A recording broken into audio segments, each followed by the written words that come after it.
Hello, good morning, and welcome to the Hello Africa Morning Show, coming to you live from the headquarters of the Association of African Universities. And this morning, I am doing this show with my lady.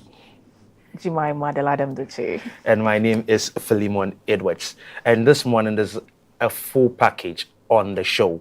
We are going into the Millennium Excellence Awards that happened over the weekend with various award winners meeting in Menchia to receive their awards, and then later on they were having some fun playing on the Royal Golf Course with the Otumfo. I mean, I wish I was there because I bet some connections and networking was going on in there, but very soon we'll be in that list. And there was the TGMA 2025, the 26th anniversary.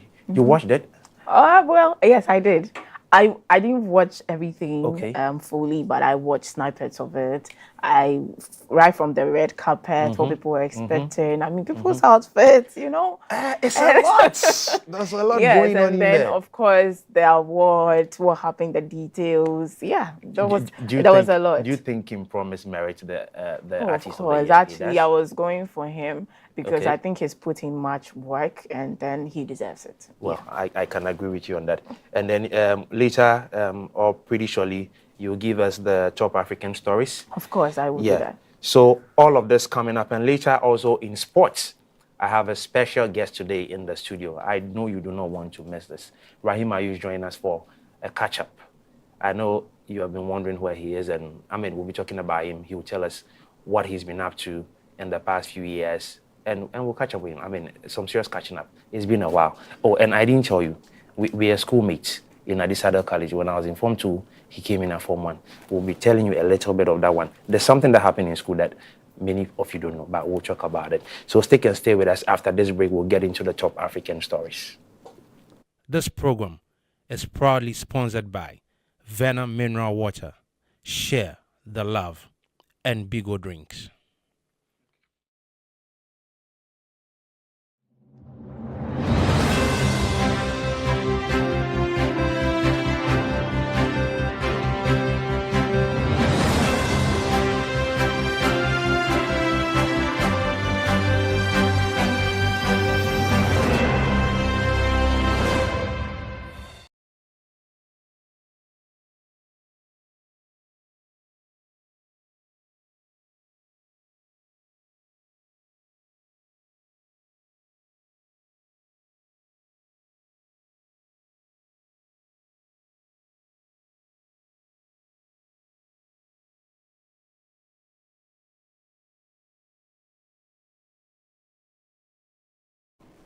Welcome to the top African stories. And to begin with, in a major boost to Ghana's national security, the United States government has donated 14 mine-resistant armored personnel carriers worth over $6 million to the Ghana Armed Forces. The handover ceremony at Bema Camp highlights deepening defense cooperation between the two nations. The Ghana Armed Forces have received 14 mine-resistant, ambush-protected armored personnel carriers from the United States government to strengthen the country's defense and security efforts. The vehicles, handed over at Bema Camp in Accra, are part of a deepening military partnership between the two countries. U.S. Ambassador to Ghana, Virginia Palmer, said the donation reflects a shared commitment to peace, stability, and mutual security. Over 40 Ghanaian soldiers have been trained to operate and maintain the vehicles, which are expected to enhance mobility and protection in high-risk operations. Ghana's Minister of Defense, Dr. Edward Omani-Boamah, described the support as generous and strategic, reaffirming Ghana's role in maintaining peace across the West African sub-region. The ceremony was attended by top military officials, representatives from U.S., AFRICOM, and members of the diplomatic community. The donation adds to the ongoing U.S. support, including patrol boats, mobile field hospitals, and other defense infrastructure.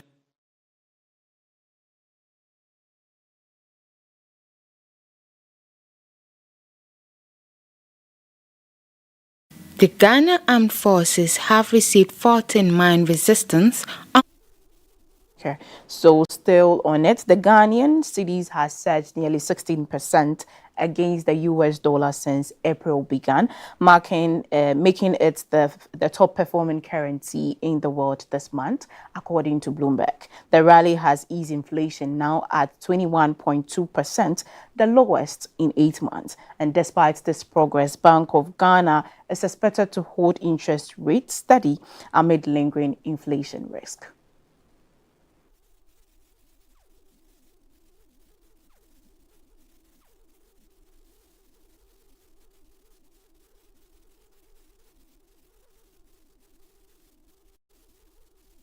The Ghanaian cedi has taken center stage on the global finance scene, earning the title of the world's best performing currency this month. Bloomberg data shows that the cedi has appreciated by nearly 16% against the US dollar since early April, trading now at 13.4 cedis to the dollar. This surge has brought significant relief to consumers, with Ghana's inflation rate dropping to 21.2% in April, the lowest in 8 months. According to government statistician Al-Hassan Idrisu, falling import costs, thanks to the stronger cedi, have helped slow monthly price increases to just 0.8%.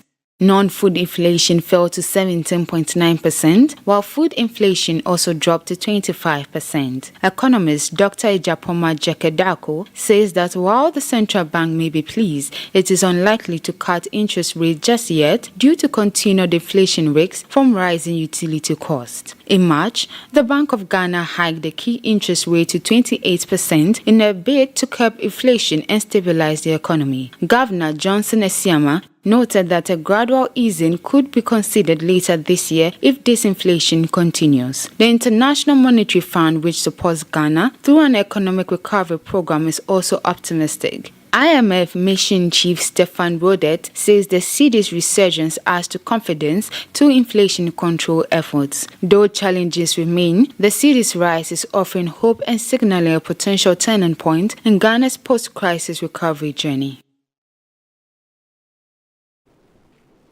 Also, Catholics in Ivory Coast have warmly welcomed the election of Pope Leo XIV, formerly Cardinal Robert Prevost of the United States, as the new head of Roman Catholic Church. His historic election marks the first time in over 2,000 years that an American has ascended to the papacy. The news was received with prayers and praises at St. John's Catholic Church in Abidjan, even as many African faithfuls have hoped for one of their own to be chosen. As Catholicism continues to grow fastest in Africa, now home to at least 20% of the global Catholic population, the election of a non-African pope sparked mixed emotions. Nonetheless, local church leaders and parishioners say they are hopeful that Pope Leo XIV will serve as a unifying and spirit-led figure for the global church. Catholics in Ivory Coast say they are happy with the election of Pope Leo XIV, even though many had hoped to see an African chosen to lead the church. At St. John's Catholic Church in Abidjan, the faithful gathered Thursday evening to follow the ongoing conclave.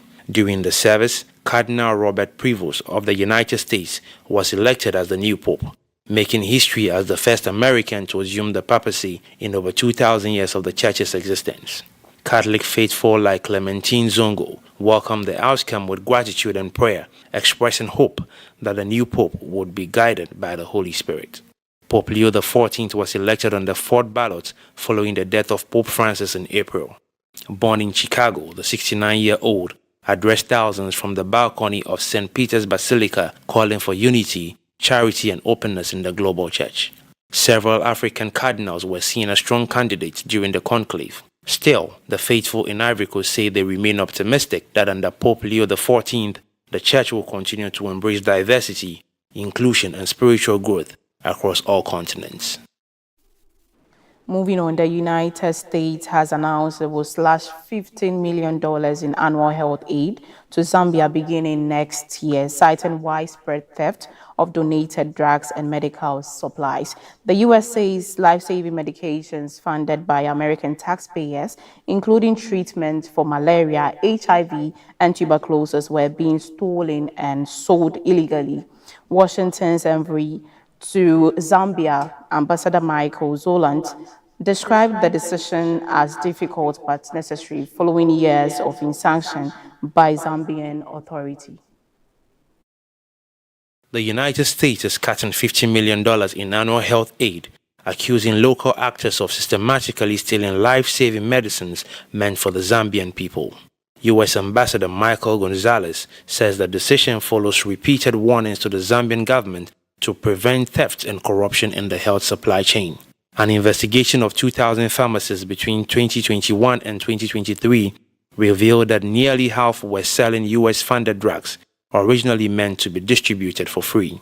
The medicines included treatments for HIV, malaria, and tuberculosis, critical support in a country where U.S. aid accounts for 1/3 of public health spending.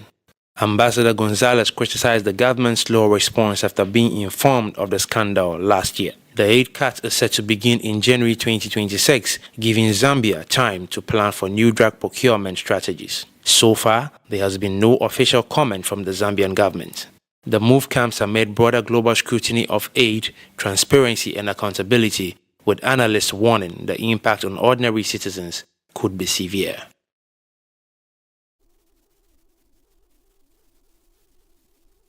$4 billion emergency loan is received from the International Monetary Fund (IMF) in 2020, a move hailed as a strong show of fiscal responsibility. The funds were secured under the Rapid Financing Instrument to cushion the impact of the COVID-19 pandemic and crashing oil prices. 5 years after securing $3.4 billion in emergency funding from the International Monetary Fund, Nigeria has officially repaid the entire loan. The funds were accessed in April 2020 under the Rapid Financing Instrument to help stabilize the economy amid the COVID-19 pandemic and global oil market collapse. Although the full amount has been paid, Nigeria still faces annual charges of about $13 million in special drawing rights, fees tied to the IMF's internal rules and the country's SDR usage. The IMF and economists say this repayment signals Nigeria's commitment to honoring its global obligations. It could help rebuild investor confidence at a time when many developing economies are still grappling with debt. However, analysts caution that many future obligations will require consistent fiscal discipline and stronger revenue performance. That is all for the top African stories. My name is Jemima Daladem Duche. So we'll go for a quick break, and when we come back, we'll give you the news review. Explore a whole new world of exciting visuals with Ayew TV.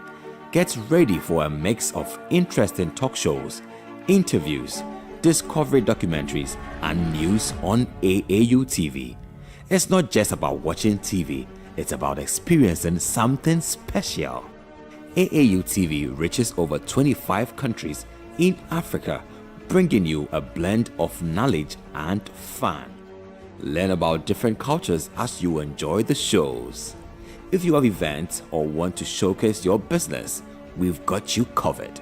Watch Ayew TV free-to-air channel on satellite. Connect with us on Facebook, Instagram, and X, formerly known as Twitter, at Ayew TV. Reach out on call or WhatsApp us at +233 26 629 6601 or +233 20 399 5210. Ayew TV, the voice of higher education in Africa. This program is proudly sponsored by Venom Mineral Water, Share the Love, and Bigo Drinks.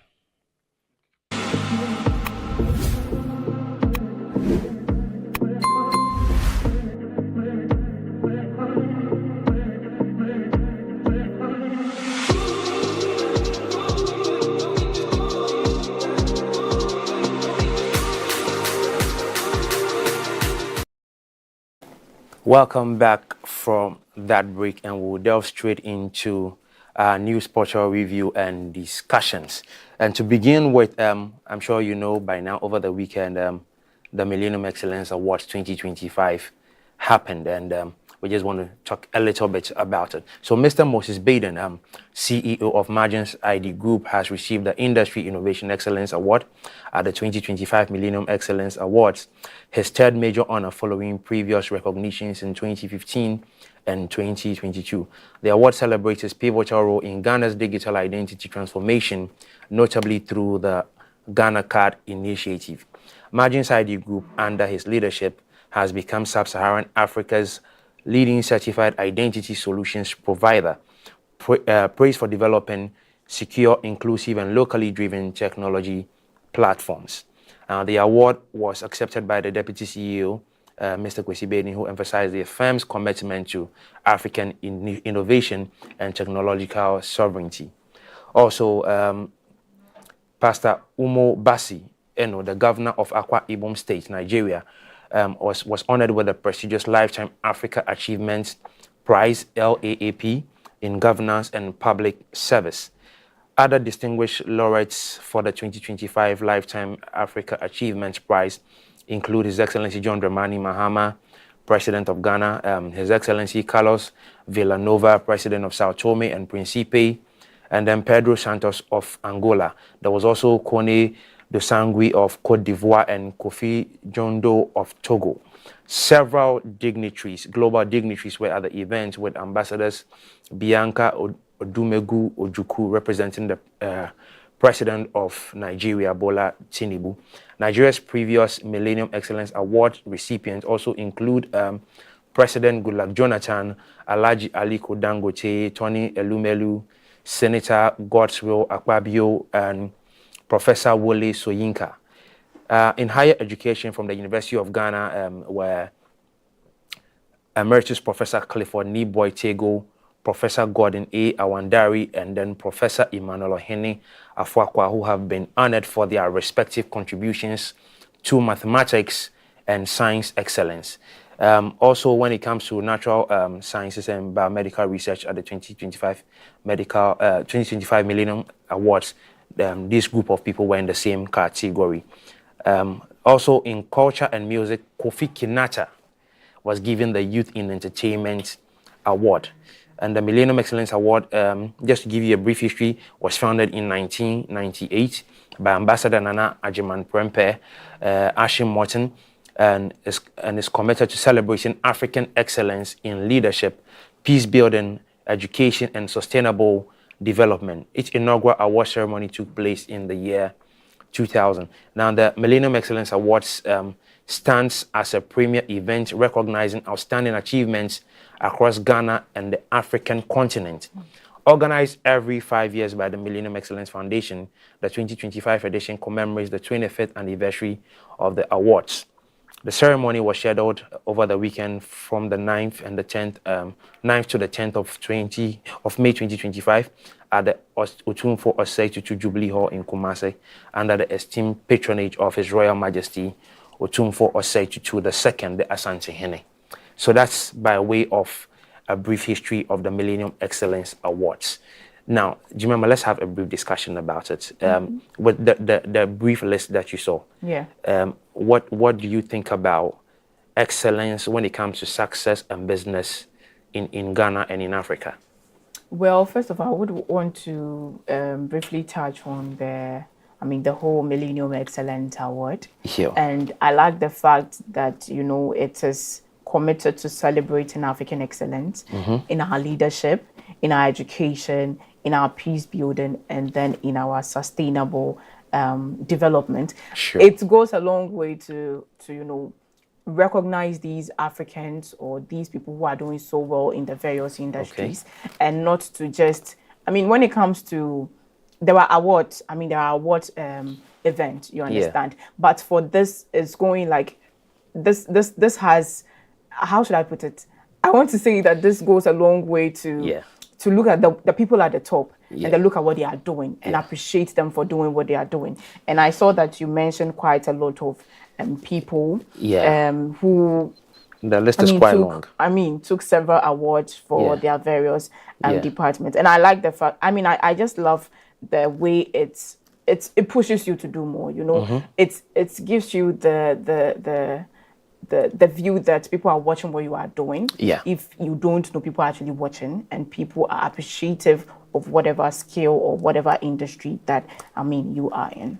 Great. That's very good to note. And one of the things I so much admire, I didn't mention that in my brief, but Eja Konimo was also recognized for his contributions to high life music. And you know, recently during one of these events that happened last weekend, I can't remember the name of I think it was the Black John Dramani Mahama. Black Star something. Yeah.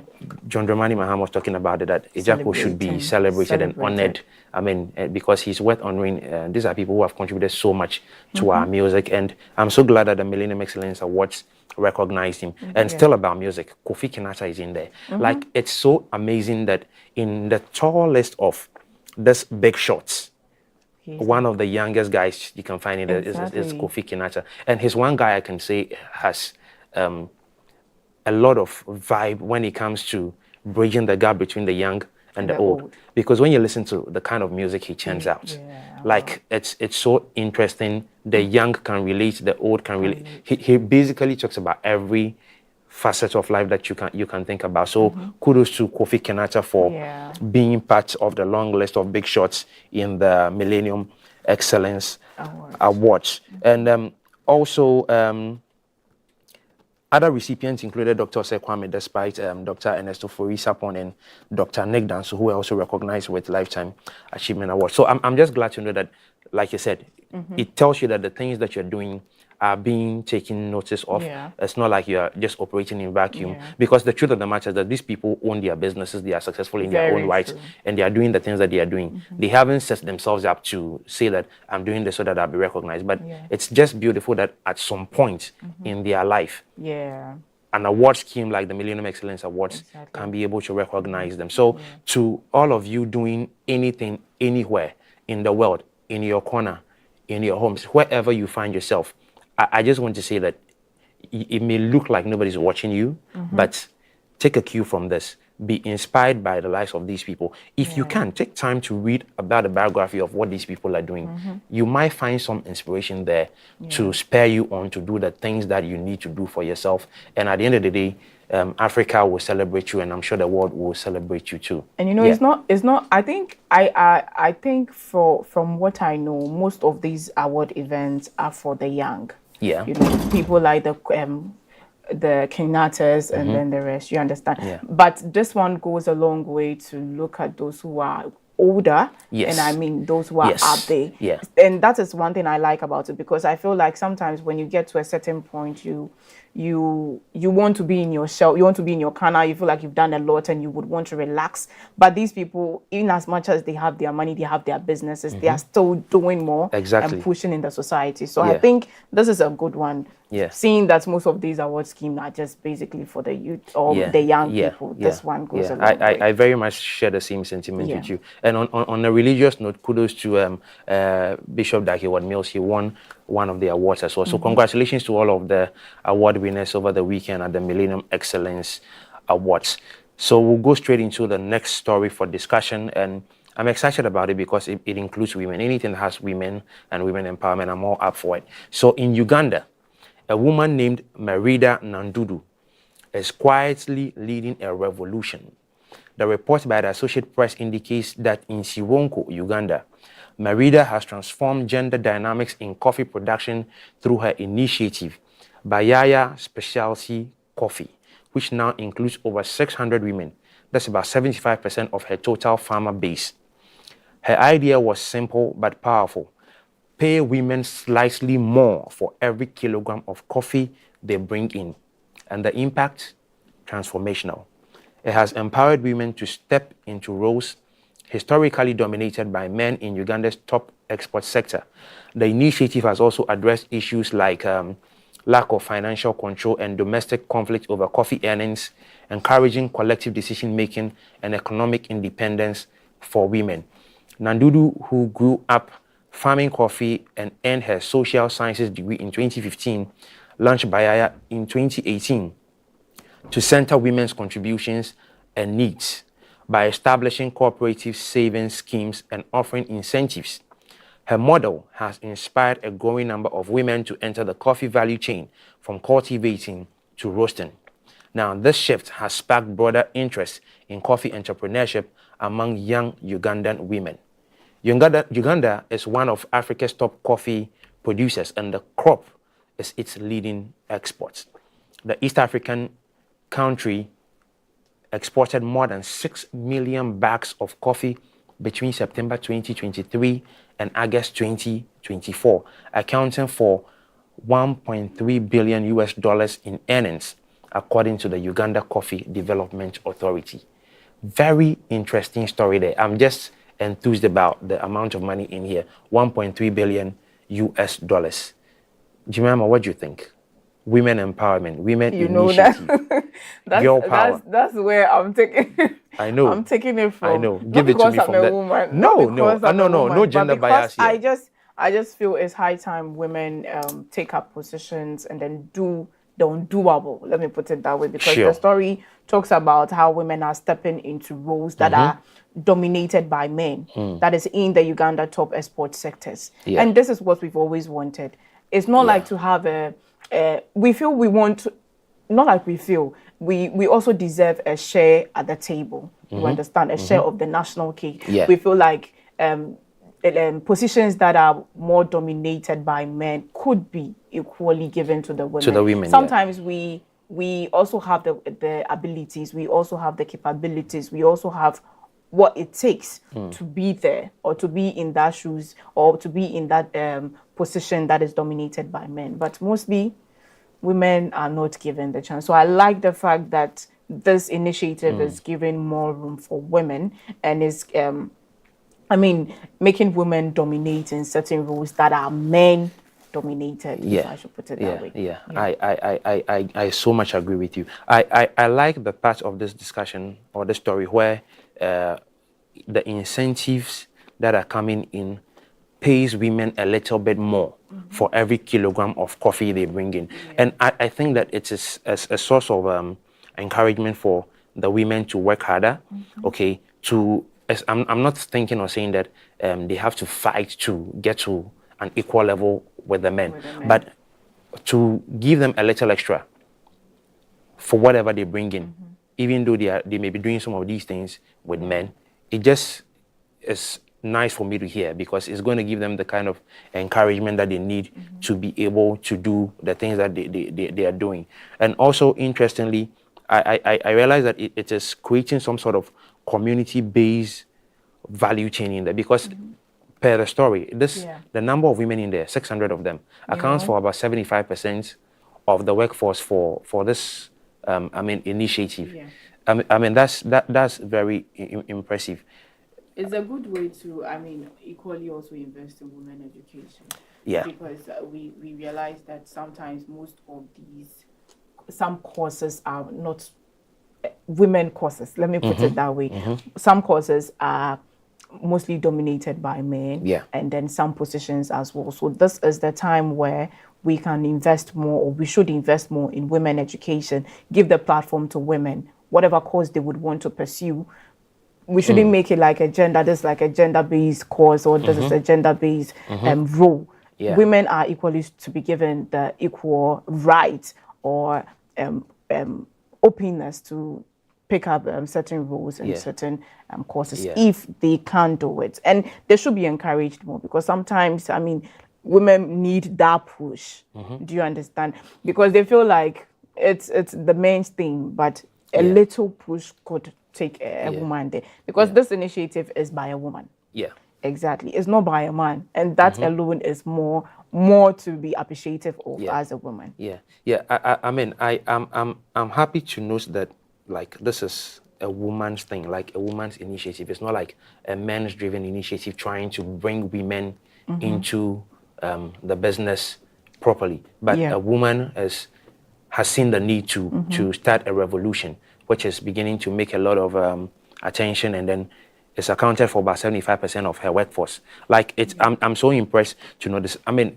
There's always that saying that it's a man's world. So a lot of industries and sectors when it comes to business Yeah. and almost every other thing in the world is dominated by men. Yeah. So for me, it is a big deal that Uganda exports coffee. It's one of their biggest foreign exchange earners. So if for one of the biggest things they export, they make a lot of money out of there. We saw $1.3 billion between the space of 1 year. And a woman is taking such initiatives. I mean, I feel like it's a really big thing to celebrate, and it must be encouraged. I mean, the promotion of coffee, the coffee culture locally and among the youth is also another thing that is very in there, because important. women from different stages or ages, or regardless of their backgrounds, will see through this initiative. Because look, this is a local thing. When local people are doing things, you feel a certain sense of involvement, because at a local level, I mean, we are in the same community, we are in the same place. That's true. If my friends are doing this, I will feel the need to exactly to do the same thing. So it comes with a certain level of togetherness, pulling each other along. You know, that sense of community and belongingness, where everybody feels like, okay, I can do this to motivate this. I can bring this person in to do like that kind of thing. So I'm just fascinated, of course, about the story. Good to really promote the coffee culture. So beyond Uganda, I don't know how many women are doing some of these things in their various other countries in Africa. I'm saying this because, like I said earlier, we always said that's a man's role. So you see a lot of initiatives done by men, or even if they are women targeted, it begins with men, or before maybe the women before the come women. in. So I'm thinking that if you are a woman, if you're watching us, you are listening to us, any kind of initiative you have, any kind of idea you have, I know sometimes the planning and the takeoff stage or stages are very tough. Some of these things come with financing, and you have challenges financing some of these things. But there's always a way when you mean to do the things that you want to do. Maybe talk to the right people, or talk to a few more other people beyond the people that you have spoken to, and try to get your ideas off the ground. Because the current level of the world's stage now is going to the point where it is almost like an all-inclusive gender thing. So, I mean, the young women, ladies, all over Africa, be motivated. Of course, we are already motivated. Be motivated. I think this can be done in Ghana. Ghana, we are good with cocoa, right? Yes. Yes. So this initiative can, go widespread across Africa. I mean, every African country is known for something. You understand? And ours, I know, is cocoa. And I don't know how many women dominate when it comes to the production of cocoa here in Ghana, but I think this can be replicated across Africa, looking at what exactly your country has, and then look at how, as women, you can put in more work to. Maybe that's the thing we can look into when it comes to Ghana, because Ghana is good with cocoa. Like you said, I also do not know the number of women who are involved in the production of the cocoa beans and all of those things. I mean, probably in the villages you might have women doing farming or farming on the cocoa lands and all of. But when it comes to doing things of this nature, where it might be dominated by men, mostly men. So because when you talk about cocoa production, there's the taking out of the beans out of the pod, drying them, all of that process, and then bagging them. And like I think that there probably might be a few women who are doing it. So it will be a good thing to look into when it comes to Ghana. And let me take us slightly backwards to the Millennium Excellence Awards when we are talking about women. One of the award winners, I think the second winner of the night, I can't recall her name right now, but she is a Ghanaian, and she was also honored for her achievement when it comes to mathematics, which is a thing I deeply celebrated when I watched it. And the reason I'm enthused about it is that in some sort of a competition with a lot of other people, mathematicians, she came up as the most fascinating mathematician. And she's from Africa. One of the award winners.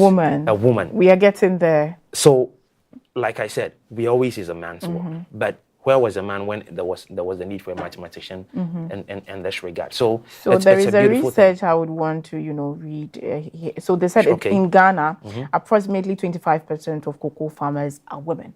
Okay. So taking 100%, 25% are women. That's so low. While women play a significant role in cocoa production, they often face challenges in controlling their income and earnings. Which is what the story has done, because we just saw what Nandudu has done. Okay, Yeah. She's been able to control income for the women when Exactly. it comes to coffee production. Okay, and she's made it in such a way that the women earn a little more per kilogram for per every kilogram that they bring in. Now we have just seen that there's 25%. It's 25%, but but it's really low. exactly. But in what is happening in Uganda right now is 75% of Exactly. This and is for that's- one woman's initiative. You understand? On a broader scale in Ghana, we are looking at just 25%, which is really low. Very low. So it even tells you that the chances of a woman's initiative or women's initiative in the cocoa production in Ghana is probably non-existent or very low. Very low. Very low, because if Uganda, as you said, a one-woman initiative is taking 75%, Yes. and a whole Ghana Yes. cocoa farm production is Yes. taking 25% Yes. of women, I think there's a lot we need to do. So when you look at the figures and you juxtapose them together, I mean, there's a lot we can do. So I like where you've come from with this point. So I think that is a thing we have to look into when it comes to cocoa production for Ghana. So like I was saying earlier, the women, don't rest on your laurels. We are not resting. We are doing a lot. Ghana has done it with a new vice president who is a woman. Other countries like Namibia have a female president now. Like it's a lot of things happening when it comes to women. I think power, it's girl gradual. power. You understand? At first, you don't used to see a lot of women in the limelight, Yeah. but right now a lot is changing. Yeah. Women are taking up responsibilities and positions in the men-dominated positions. Yeah. You understand? So I think it's gradual, and very soon, watch out for me. I'll be there. I will be there. I will be following your story very closely. Very closely. Yeah. All right. So we'll bring the discussion to an end on this one, on the Ugandan story, and then we are going to move to the next story where we are going to be discussing the Ayew EU Youth Voices Lab, something. So we'll come back after this break, and then we'll get into that discussion. It comes along with some interviews, and so we'll do that interview when we get back after this break. Stay tuned. I'm here with the Association of African Universities Television, Ayew TV. I just want to say that without the media, you won't know what's going on in the world. Even with the media, you sometimes don't know what's going on in the world. So you need to tune in to the reliable sources who are really on the front lines, who can give you the information you need and give you facts, not conjecture, give you real news, not fake news. And this is the place to find it, Ayew TV. The voice of higher education in Africa.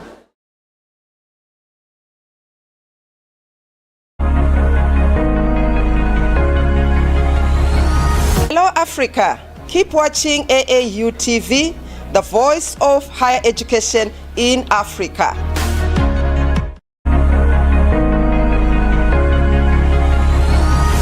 Hello, Africa. Keep watching Ayew TV. This program is proudly sponsored by Venom Mineral Water, Share the Love, and Bigo Drinks.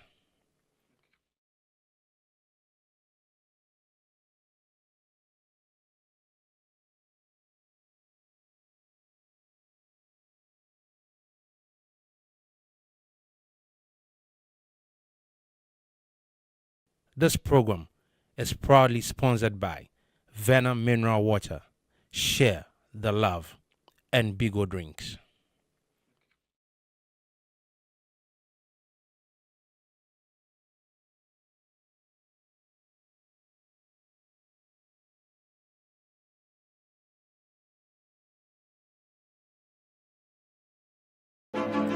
Explore a whole new world of exciting visuals with Ayew TV. Get ready for a mix of interesting talk shows, interviews, discovery documentaries, and news on Ayew TV. It's not just about watching TV, it's about experiencing something special. Ayew TV reaches over 25 countries in Africa, bringing you a blend of knowledge and fun. Learn about different cultures as you enjoy the shows. If you have events or want to showcase your business, we've got you covered. Watch AAU TV free-to-air channel on satellite. Connect with us on Facebook, Instagram, and X, formerly known as Twitter, at AAU TV. Reach out on call or WhatsApp us at +233 26 629 6601 or +233 20 399 5210. AAU TV, the voice of higher education in Africa.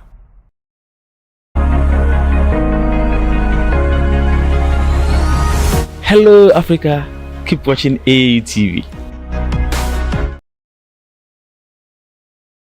This program is proudly sponsored by Venom Mineral Water, Share the Love, and Bigo Drinks.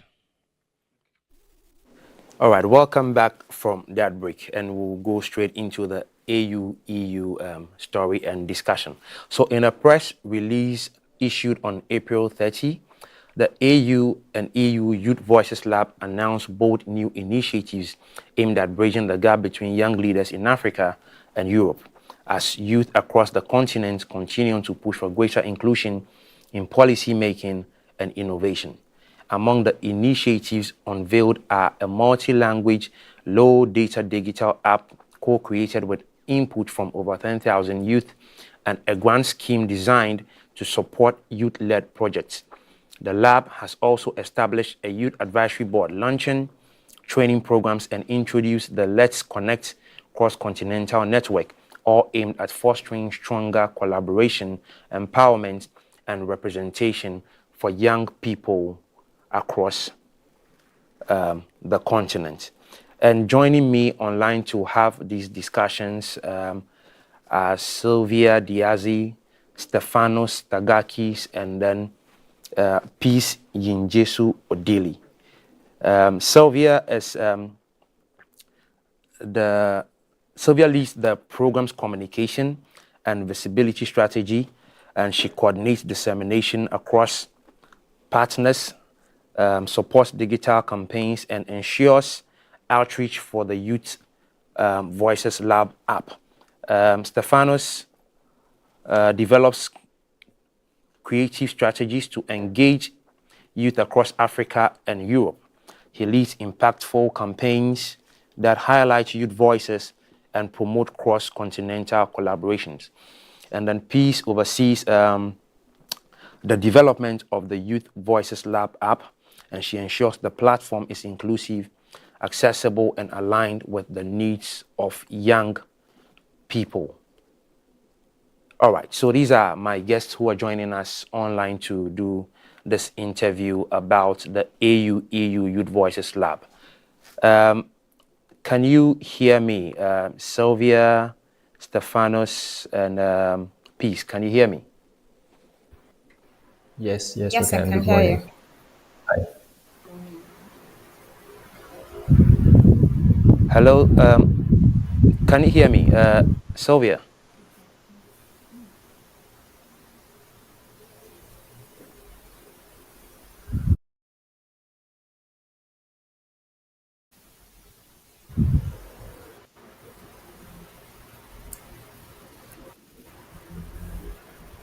Hello, can you hear me?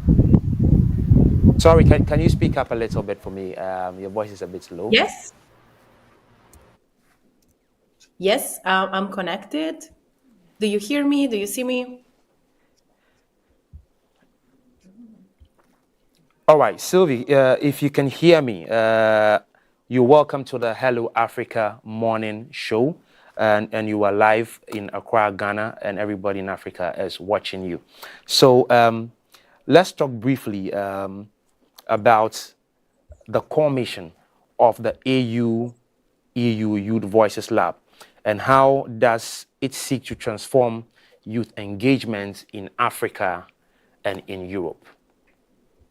Yes, thank you very much. First of all, to all of your team. It's a pleasure for us to be here and presenting our program and our organization. So the Ayew EU Youth Voices Lab Power of the Collective is a 4-year program. It is co-funded by the European Union, and it's also done in collaboration with the African Union. It is part of the Ayew EU Youth Lab program as a whole. It's an program umbrella, and we also have a sister program called Youth Action Lab. This Ayew EU Youth Voices Lab, part of the collective, is implemented by a consortium of 5 international partners: Oxfam International, Restless Development, Search for Common Ground, ComDev Africa, and Youth Makers Hub. Today, with Stefanos and Peace and me, we are representing Youth Makers Hub.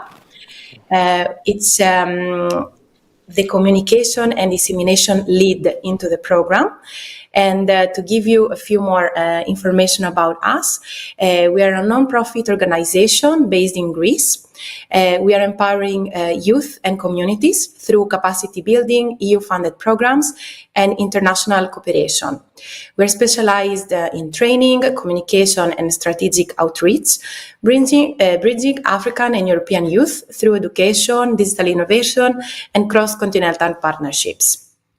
Our aim is to create inclusive opportunities for youth to lead, learn, and thrive, building a generation of change makers equipped to shape a more just and sustainable world.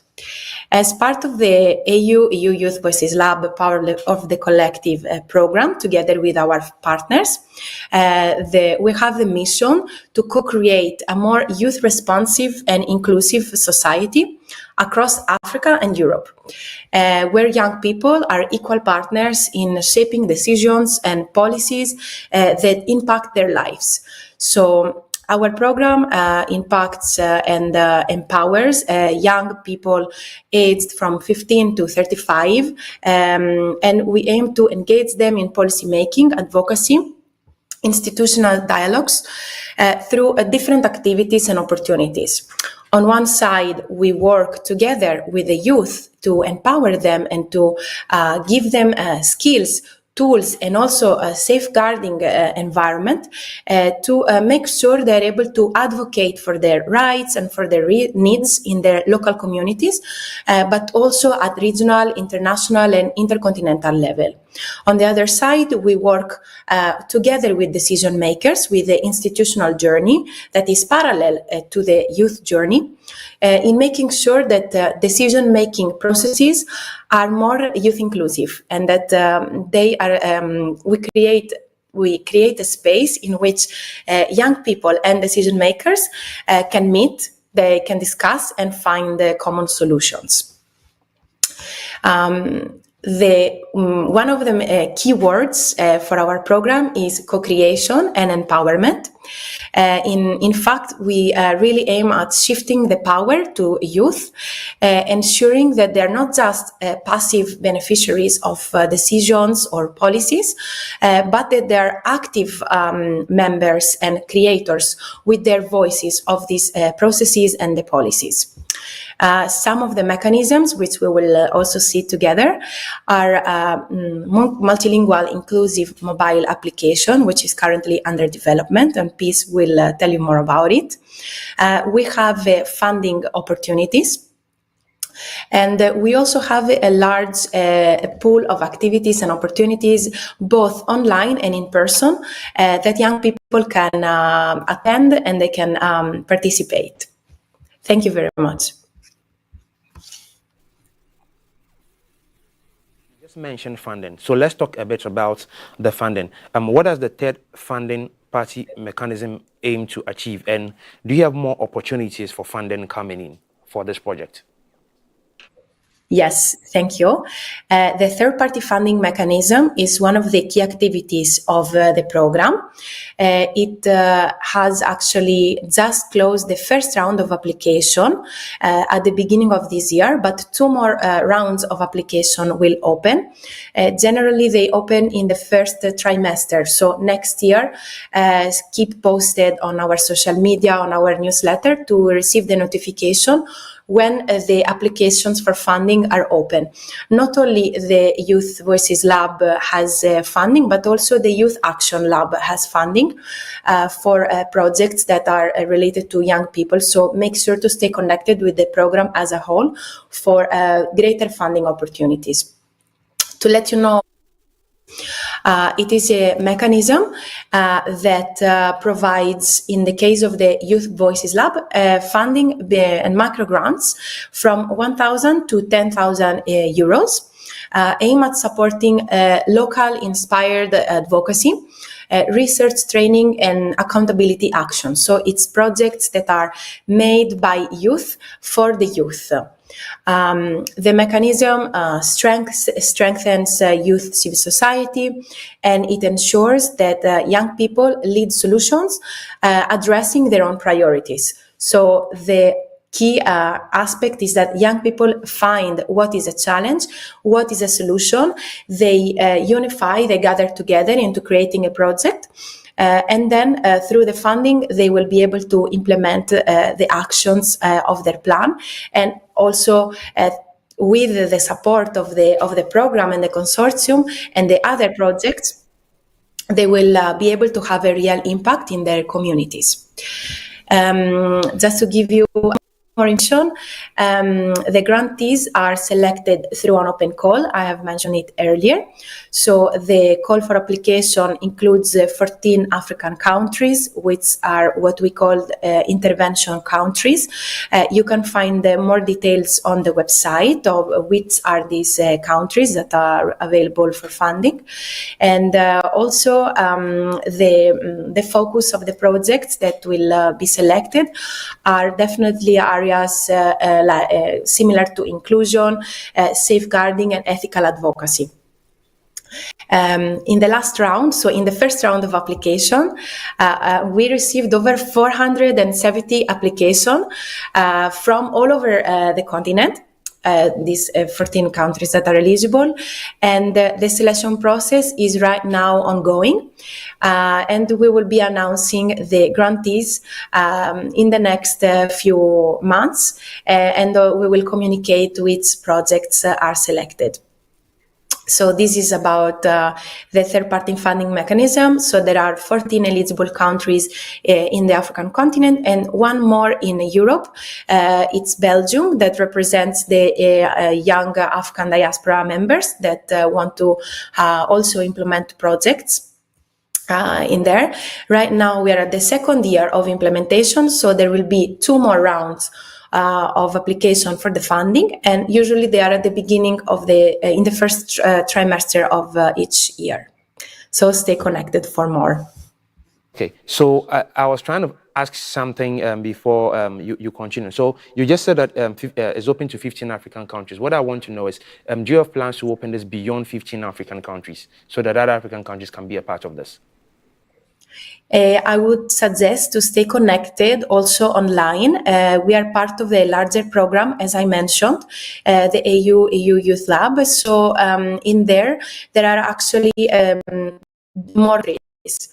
There are other countries. So I would suggest to stay tuned to keep up with the news in case more countries are open for these applications. So let's quickly talk about the Youth Advisory Board. How do you ensure that the programs remain youth-led and they are still relevant? Yes, the Youth Advisory Board has members that represent the different macro regions in the African continent. They have already been selected, and they are individuals that are an actual and constant part and organ of the program. So they are our accountability board. They are young representatives and young leaders of their own communities. And they are actually giving feedback on the activities that partners are implementing within the framework of the program. In this way, we make sure to always include the voices of young people represented by the Youth Advisory Board members. They really play a key role into our decision-making processes for different activities. and also in co-creating the mobile application that we are developing, and in the evaluation of the grantees for the third-party funding mechanism. They are trained, they are a full part of the consortium and of the decision-making processes of the program. Okay. Okay, that's nice, beautiful. So let me talk to you now, Stefanos. Tell me something. Where can young people find more information about this program? Thank you. So we are all over internet. We have our official program website, which is the Ayew youthvoiceslab.eu, and then we are on all social media platforms, which we consider as our digital community. So you can find us on Facebook, on X, on Instagram, on TikTok, YouTube, and of course LinkedIn. Especially for LinkedIn, I'd like to mention that we also have our LinkedIn newsletter, which is an exclusive series of content where we give insights and valuable information on our recent activities. And we also have a WhatsApp channel in which we send very important program-related updates, but also opportunities updates directly to your phone as a message. And then, of course, we have our own newsletter where people can again receive very critical updates directly in their email inbox. So you can find us basically everywhere. Okay, that's nice to know. I mean, it's a young generation lately, and so I believe that young people will be able to access all the platforms that you have mentioned. So again, how can young people or youth-led organizations get involved, especially through the Let's Connect initiative? Yes, of course. So we have a lot of opportunities for a young person or a youth-led organization to get involved. We have basically we separate opportunities into two categories: the ones that are on site and the ones that are online. So either on site, people can get involved with the support of our implementing partners on the ground. They can apply for training, they can apply for funding, as Sylvia mentioned earlier as well. And then they can also get involved online through our digital community. Basically, the digital community is more than just social media. It's consider this as a place where we exchange insights and experience, not just program related, but also general. We share opportunities for event, for funding, for learning experiences. We also have motivational content, motivational campaigns to give young people their, weekly boost. And of course, we give regular updates on the program activities themselves in any case. So people have a lot of opportunities to engage. What we always encourage them is, because there are there is a lot of content and there are a lot of things that are happening at the same time. We encourage people to stay connected. We have tailor-made campaign for each different platform. So especially for young people that are directly involved in this program, it's easier for them to keep up in the different platforms. Let me go a little bit into the details of the Let's Connect initiative. Basically, we designed this to foster networking and collaboration among youth and youth-led organizations across Africa and Europe. Through this, we invite organizations to join our network by completing a very simple form. It takes no more than 5 minutes to do it. And what it does is that it identifies and connects youth-led advisory boards, panels, network, coalitions. We call them organizations in general. And we aim to enhance collaboration and amplify youth voices in policymaking, basically through this network. So organizations that are interested in this opportunity, they can find the link in our website and our social media. But if they do not find it, we are always one email or one message away. So we try to be as open as we can so that we facilitate all this process and create the biggest network possible. That's really nice to hear. It seems like a very seamless way to be able to get in touch with this initiative. So, Peace, let me talk to you. Finally, you're responsible for the app, so you're more like a technical person. So, how will the AU Youth Voices Lab app serve as a tool for African youth, especially in terms of international co-creation, like was mentioned earlier, training and then networking? Thank you very much for the question. And yes, I'm the mobile app projects manager. So, three things that I would like to talk about as regards the app is to describe the app from three focus areas, which is empowerment, networking, and an opportunity desk. So, the app is designed to be a youth-friendly, inclusive, low data platform that brings opportunities directly to young people. For empowerment, it gives access to free training with the inclusion of certification, toolkits, event updates, and digital resources in multiple languages. Yes, multiple languages, you heard correctly. For networking, through the Let's Connect network that my colleague Stefanos just described, users are able to engage with peers, with mentors, and youth-led organizations across Europe and in Africa.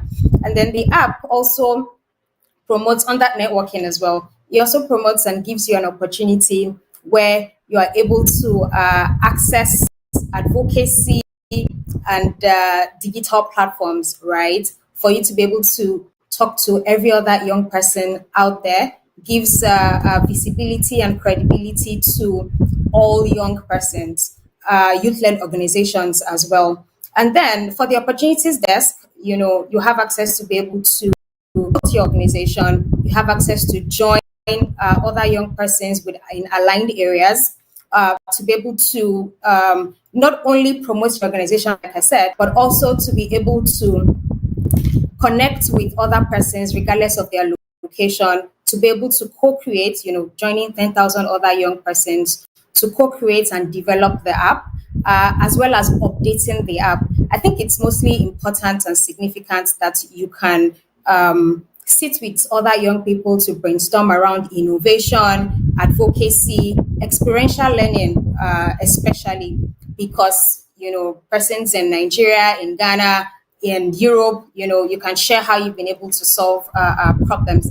I think one last thing that I would also would want to mention about the app, aside the fact that it has access to opportunities in multiple languages, it's also that it allows for to be able to have specific profiles, right, where everybody around and anyone who has access to the app would be able to not only get funding, but also sit with other young persons to be able to ensure that you have materials that you can use to grow yourself, and then you can become global change makers. Thank you. Can you hear me? So the final question here. So how does the platform help African youth position themselves better on the international scene in terms of leadership, innovation, and advocacy? Thank you again for the question. Aside providing visibility and amplifying youth-led initiatives, there's also the possibility you are able to, feature your personalized generated content, success stories, advocacy action, and a platform to empower young persons to shape narratives and influencing change. And then through the learning process, the networking, the funding opportunities, young people are able to build credible organizations, partnerships, and leadership presence across the globe. I think another thing that I would also like to say is it offers young people an opportunity to be seen, to be heard, and connected, right? Driving inclusive progress across continents, and also ensuring that there are continued conversations, and not just conversations that happen in silos clusters in different countries, but then these conversations are brought on the global stage, and then amplifying that network on a continental and international level. This is just beautiful to listen to when it comes to initiatives like this that benefit the people of Africa. So I want to say a big thank you to you, Sylvia, Stephanos, and Peace for joining us. Sylvia, I'll give you the final words. Any final words before we end the session, please? The whole consortium of the Ayew Youth Voices Collective. We are very happy to share this opportunity with your network. So make sure you are connected with us on social media. You subscribe to the newsletter in order to receive all the notification of the opportunities. And we are really motivated to engage and Empower Connect with all the young people that are out there and they want to create a change. So we are here to support you and we are happy to be on this journey together. Thanks again to your team for giving us this space and to my colleagues. Thank you so much also for making time to be with us. Sylvia, Diazi, Stephanos, Taga, so much for joining us on the Hello Africa Morning Show. We'll be following your story, and then I'm sure that in our subsequent editions, we'll come up with some other discussions. And we wish you well on this journey. All right. So that's how we end this segment. Before we go, Jemima, what do you think about this AU-EU initiative? I think it's a good one. It's for the youth. It's a youth-oriented initiative, and I got a lot of information there where, I mean, sorry, there are, how should I put it? Youth, I mean, it's a youth-oriented initiative, and of course, it gives the platform for, I mean, the youth. There are funds equally there to push such initiatives. I mean, most often, sometimes when there are initiatives like this, one problem that people face, or I mean, the people who are into these initiatives or who want to take part in these, one of the major problems they seek to, I mean, face might be financial, and projects that come with finances to actually help people who would want to benefit from such initiatives. I mean, it's a good one, and especially since it's a youth-centered initiative. Yeah.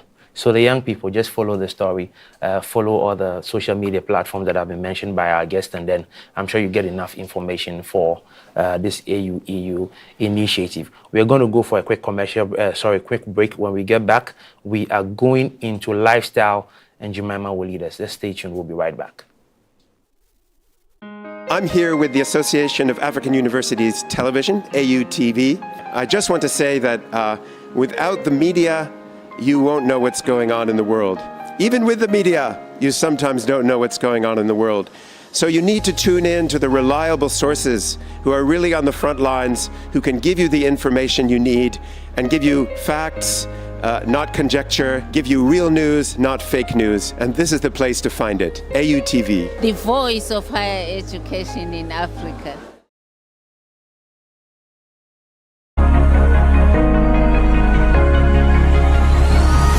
Hello, Africa. Keep watching Ayew TV. This program is proudly sponsored by Venom Mineral Water, Share the Love, and Big Go Drinks.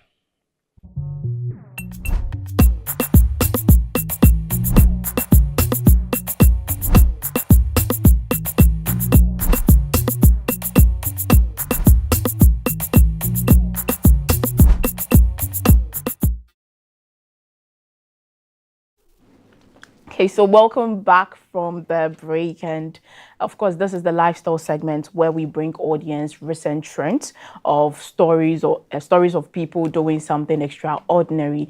And of course, over the weekend we celebrated icons. And when I say icons, I mean our mothers. We celebrated Mother's Day yesterday, which was Sunday, and I mean a lot of posts, a lot of things were going on social media. And to add up or to make the celebration successful, the AAU TV team went out. Of course, we stepped out to ask people one simple but powerful question. And I'm sure you asked me what this question is. And the question is, can you say something that describes your mother, or share a scripture or a quote or a message that inspires you about motherhood?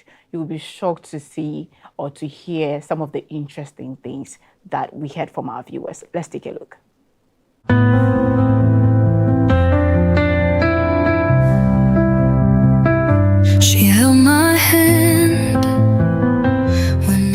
According to Bob Marley in his quotes, he referred to as women as the earth, the mother of all creation. My mother is the only woman I know in the whole world that loves me differently. I'm saying this because I'm a rational thinker and I think with facts. It could be to some people when you ask them to describe their mother as though a fiendish puzzle of complexity. But here I'm saying it in just one piece. I smile. The Yamas Safia to be now essential mother's baby. Did you watch him? Now we glad it's for now, said a woman of a boom. I must say, the see a good idea, but see who I know. Because I'm mission of I think I'm saying we should know. Now I feel somebody to you. Then I say, I am Michelin. Amen. You're many amount of four. Yami are the Marcus here and na commander. If it's so be a man of energy. Send your one at TV or your mammy. So I are fool, so I are real. Even so, a womb poor. So now, bit me and a padanama, no take a cram and some more can I say. And now, daddy, me did see a decrassing a jaffono. Chess and a form will be a more tema. Say, Jenny, who crowd for swassing by radio because so old do no. Or beg for someone to do until next 7 years before you now say. Yami Adumakusia do be a chodo, and man, mammy. So I quite a new, or any friend you, they also am out for any GBI and our bad time energy. Mr. Kakram or canon. Happy Mother's Day, Ama Benua. I love you so much, Mommy.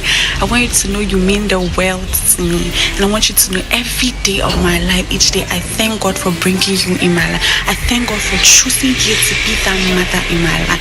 I want you to know how much I love you. I love you so, so much. And I want you to know, that if I'm to go and come back again, and God is to ask me to choose a mother, I will not hesitate to choose you as my mother, the I thank God for the strength He has given you to take care of me. I thank you so much. You are one of my strongest support systems.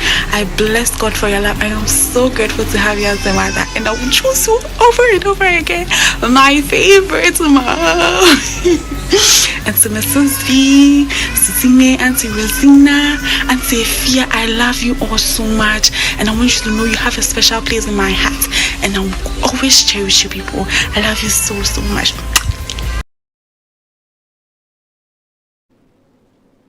Those were very quite emotional. I mean, emotional things coming out from our lovely viewers, and I mean, some of them spoke our Ghanaian language, which is G. I think one man spoke about the fact that if you want to talk about how he's God-fearing and how he respects people, and then the home training that he got is from the mother, and he blessed the mother so much. And you know, one person, I think one lady at a shop made very interesting a submission where she made a statement like, when it comes to Mother's Day, it's mostly celebrated more than Father's Day. We are not doing comparison here, but I mean, we all want to know that it's good that we know that our mothers hold a very important part of our lives. But away from all the emotions, yesterday I went to church, and then my pastor said something, and I mean, to wish our mothers in the church a happy Mother's Day. After he wished the mothers, he said something. He said, mothers are good with multitasking, women, but in this case, mothers.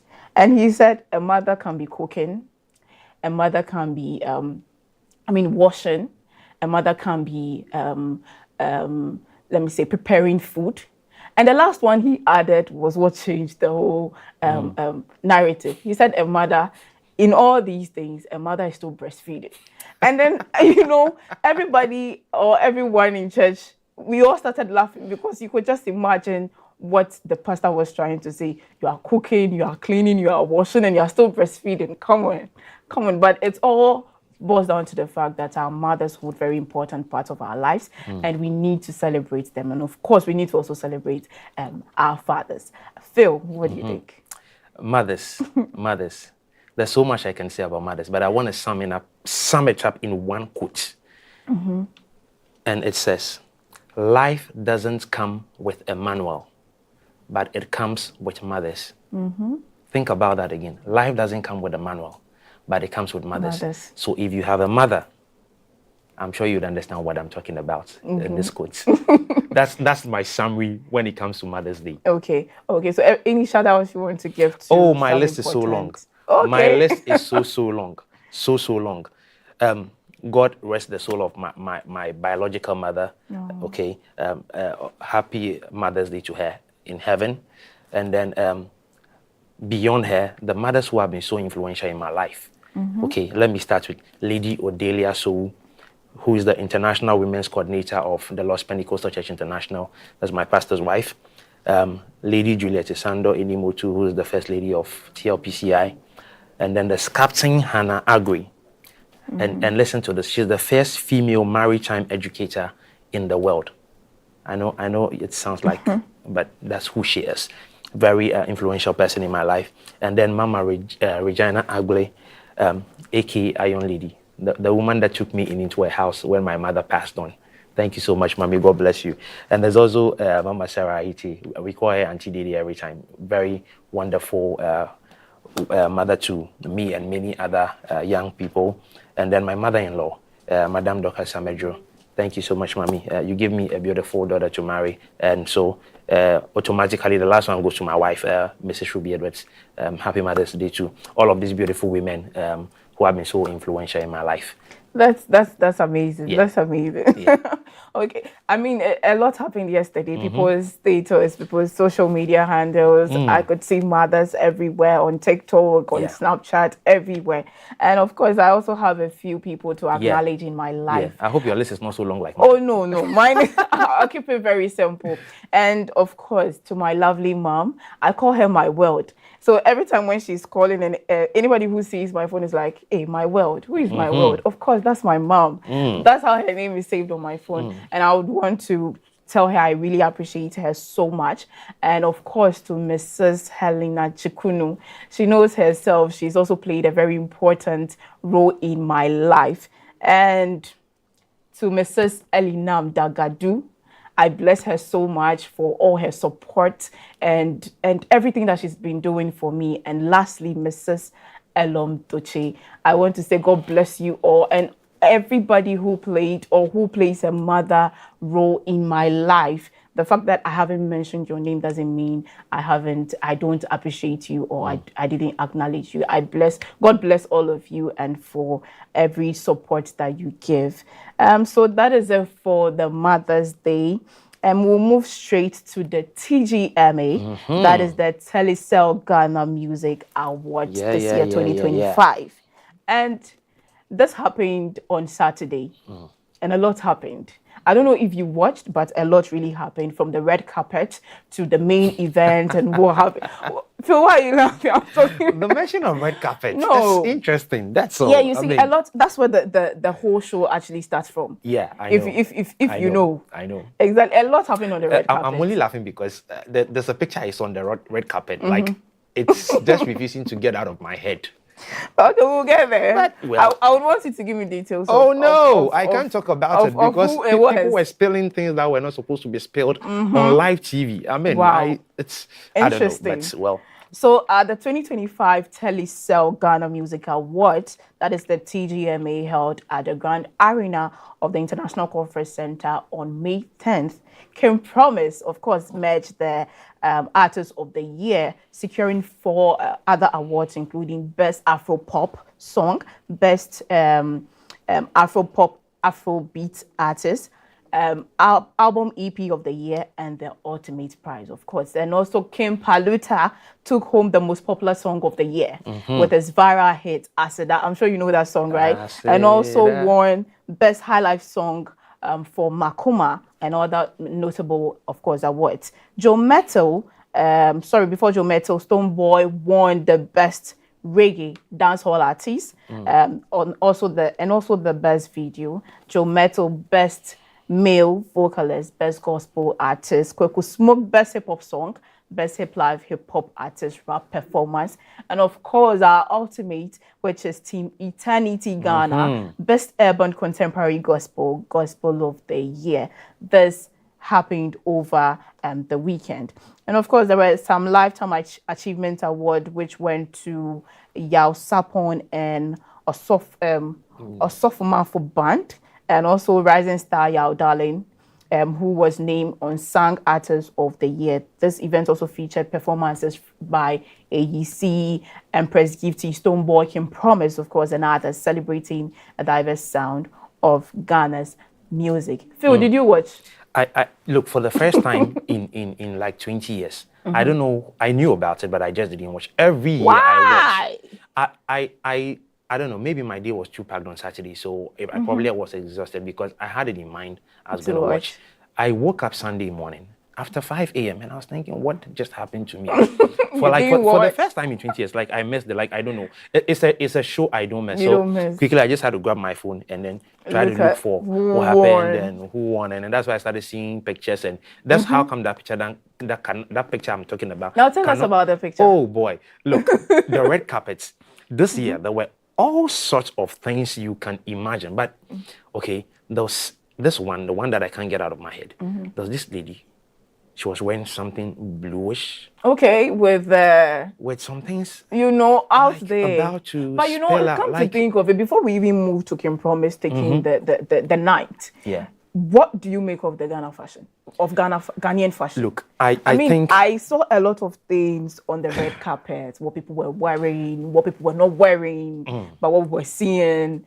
And the fashion industry. Look, to be honest, I am impressed at when we are trying to learn to do some things, because I know that these things are for the gram. So anytime you come out, people must see you differently, especially when you're a popular person or a celebrity. Yeah. I respect all of those things, but I feel like people go over the moon to want to look their best. And in their attempt to look their best, they look like things you do not want to describe. That's quite like it's painful to talk about because these are people. Okay, so I feel like there should be some level of decorum because look, whether you like it or not, society has a way of looking up to these people. Yeah. So I feel like these people should have some of these things in mind when they're dressing up. And unfortunately, most of these things sometimes comes from the most popular people that you respect. You respect so and much. You like them from afar. It's hard for me. Over the few times I have followed the music awards, I think before this year's program, a lot of people also shared the same sentiment, and I think they were advising that not everyone should be on the red carpet. Yeah, and I think yesterday I saw a video. I don't know if the person was not really allowed, but I saw that some people were not allowed to be on the red carpet. And I don't know how the lady in the blue, because I saw the lady. Yeah. And I don't know at what point I saw her, but then I saw her, and then everybody was just talking about her. And she's the biggest talk of the outfits. Yeah. Funny enough, I don't even think she took anything, or I don't know if she's that popular. I don't know her either. Maybe she just wants to trend. People will do anything to trend. Exactly. Yeah. And I like the fact that, when it comes to these things, there should be some form of decorum, not to just allow just any person on the red carpet. Yeah, and I totally agree. Over the weekend, there was another, an event in Nigeria. Yeah. And you could see, I'm not trying to compare, but you could see the difference. It was clear. Now to Kim Promise Merging Artist of the Year. Do you think he deserves it? To be honest, this guy has worked hard. Really hard. Worked hard than Stoneboy this year. I'm not going to say harder than Stoneboy. He and Stoneboy have dominated the year under review. Okay. Yeah. For me, I'm excited for him because Kim Promise has gone from the times where he's always nominated in several categories and does not even win a single award. Oh. But over the last year, 2 years, 3 years, when he started winning, the duration within which he started winning, so him winning Artist of the Year is so short, is the reason I'm impressed. Okay. Because he's worked so hard.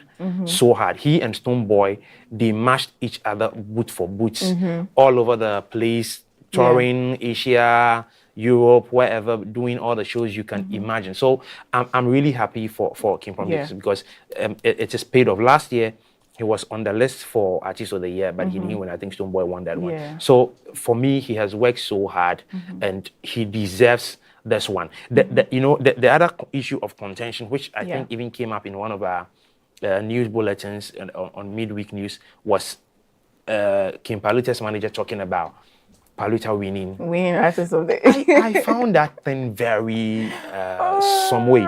Not because I don't think he doesn't deserve it. Look, Paluta has worked that as a new artist who's less than 5 years in the industry and has been able to find himself in the category of artist of the year. It means he has worked hard. That's true. We can't take that away from him. But look at the work that Kim Promise has put in, the work that Stonebwoy have put in. Look at their songs, look at the albums they have shown out. Like over the years, how many hit songs has Paluta got? Well, I mean, I don't even know when you want to talk about fan bases. I don't know how many people are the fans of Paluta. If Paluta should hold his own show, call it whatever show, maybe the Paluta show or whatever show, how many people are going to be gathered there? Yeah. You know, when Sarkodie organizes a show, the Sark natives are there. Yeah. When Shatta organizes the show, the SM fans are there. When Stonebwoy organizes one, the Beam natives are there.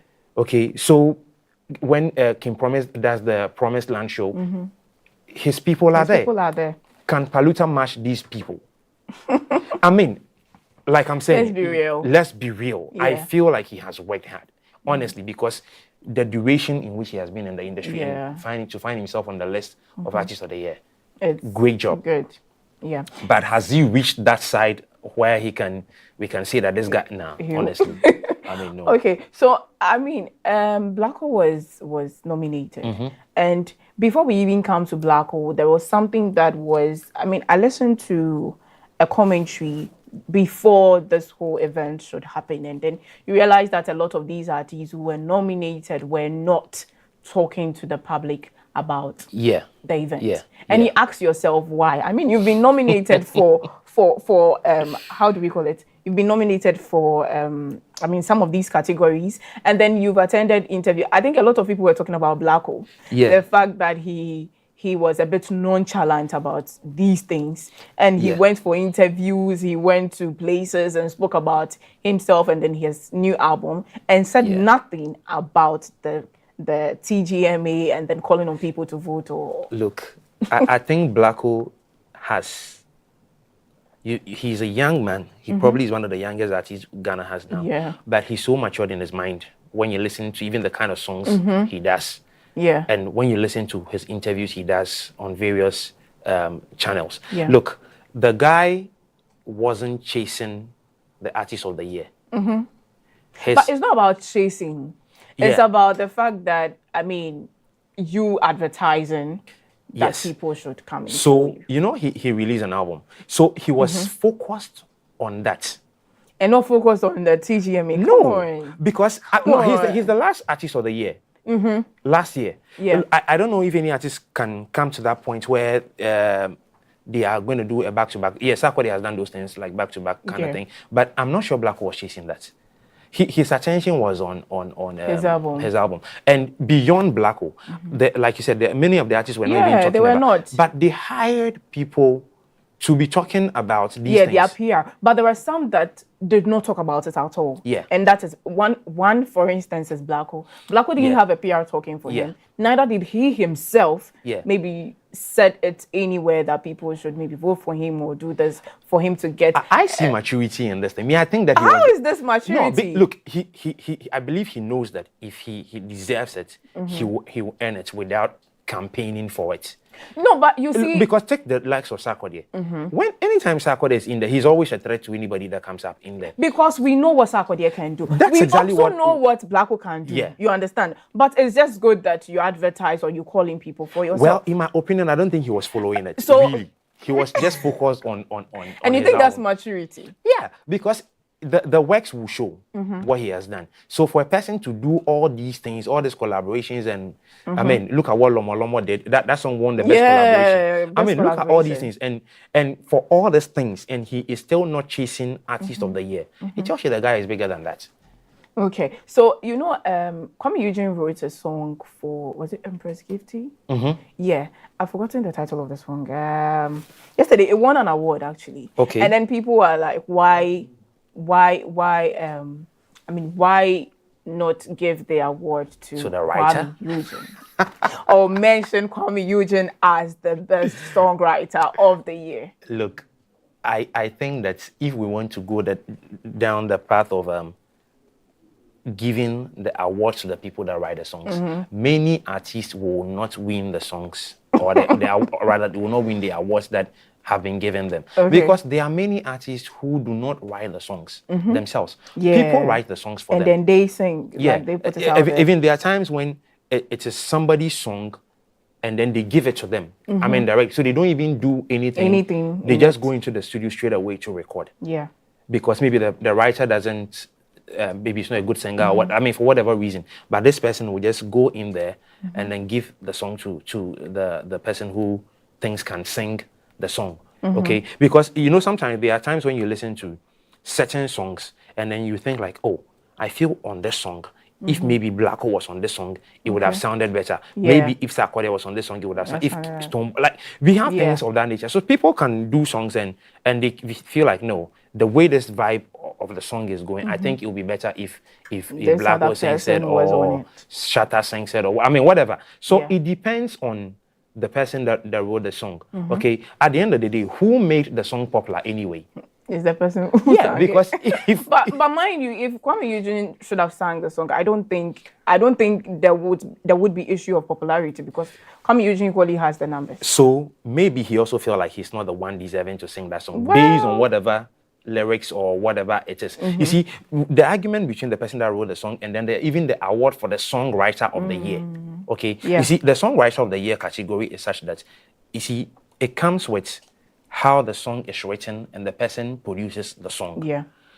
Which is a category I so admire Kinata for, because a young boy like Kinata consistently winning songwriter of the year. Yeah. Things of this. I mean, look at that. Yeah. So you can imagine these things when you want to compare it to the issue of somebody writing and giving to somebody, and then people think that the person that wrote the song should win the songwriter of the year. I don't think that it should be the. So before we even end the segment, would look at what happened at the TGMA. So let's look at what happened.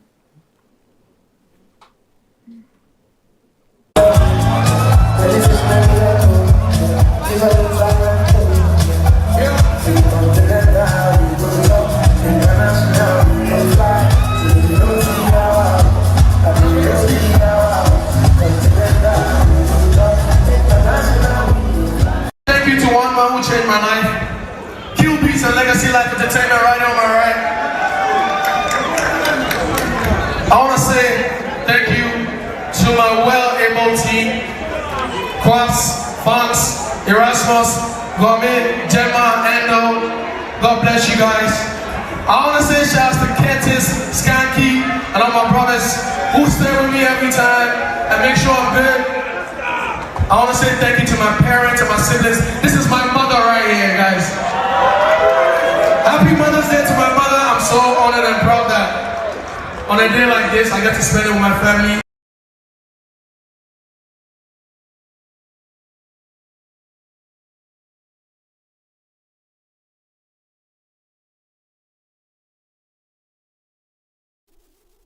Was quite amazing. That was really amazing. Saying that, of course, Ken Promise took the day.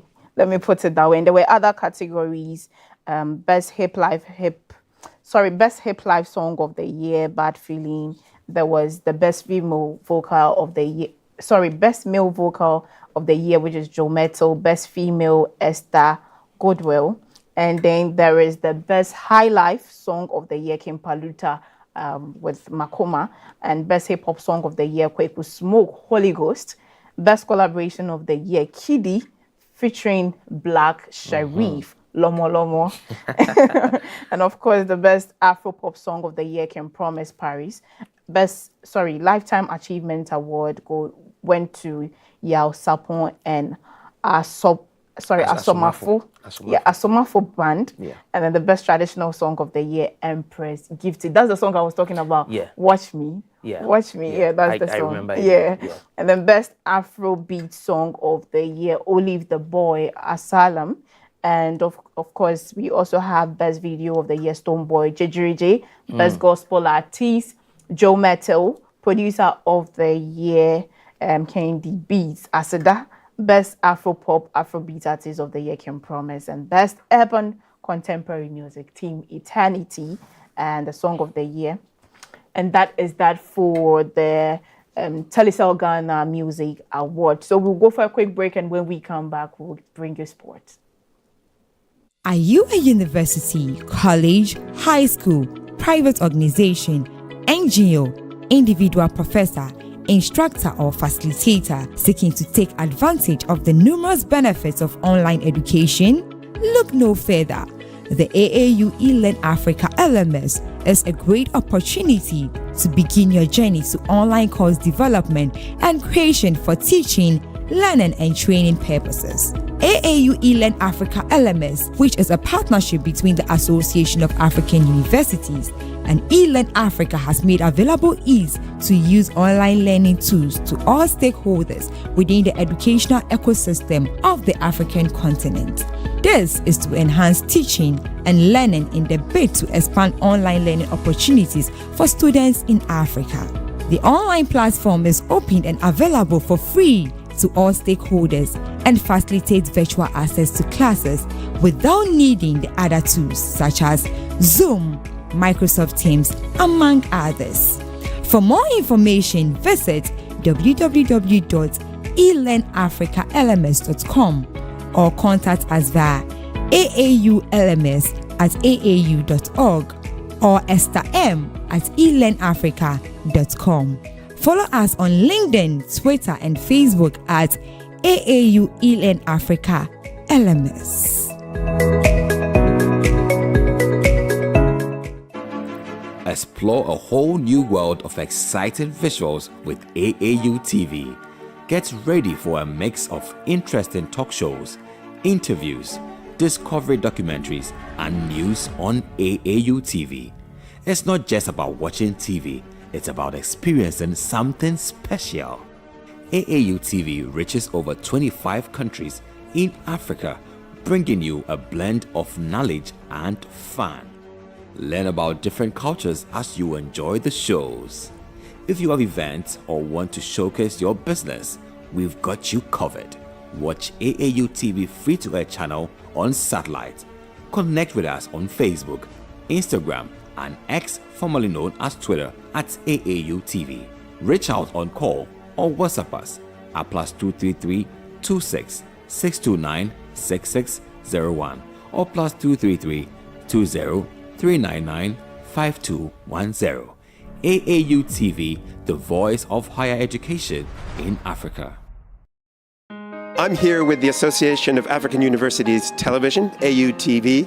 I just want to say that without the media, you won't know what's going on in the world. Even with the media, you sometimes don't know what's going on in the world. So you need to tune in to the reliable sources who are really on the front lines, who can give you the information you need and give you facts, not conjecture, give you real news, not fake news. And this is the place to find it. Ayew TV. The voice of higher education in Africa.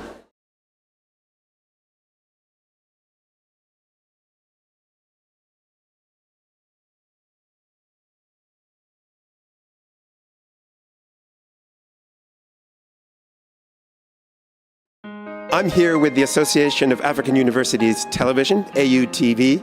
I just want to say that without the media, you won't know what's going on in the world. Even with the media, you sometimes don't know what's going on in the world. So you need to tune in to the reliable sources who are really on the front lines, who can give you the information you need and give you facts, not conjecture, give you real news, not fake news. And this is the place to find it. Ayew TV. The voice of higher education in Africa.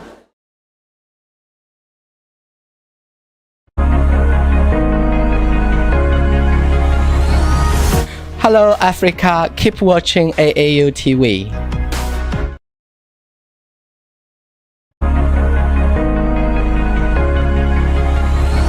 Hello Africa, keep watching AAU TV, the voice of higher education in Africa. Explore a whole new world of exciting visuals with AAU TV. Get ready for a mix of interesting talk shows, interviews, discovery documentaries, and news on AAU TV. It's not just about watching TV, it's about experiencing something special. AAU TV reaches over 25 countries in Africa, bringing you a blend of knowledge and fun. Learn about different cultures as you enjoy the shows. If you have events or want to showcase your business, we've got you covered. Watch AAU TV free-to-air channel on satellite.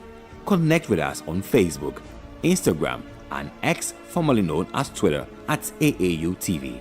Reach out on call or WhatsApp us at +233 26 629 6601 or +233 20 399 5210.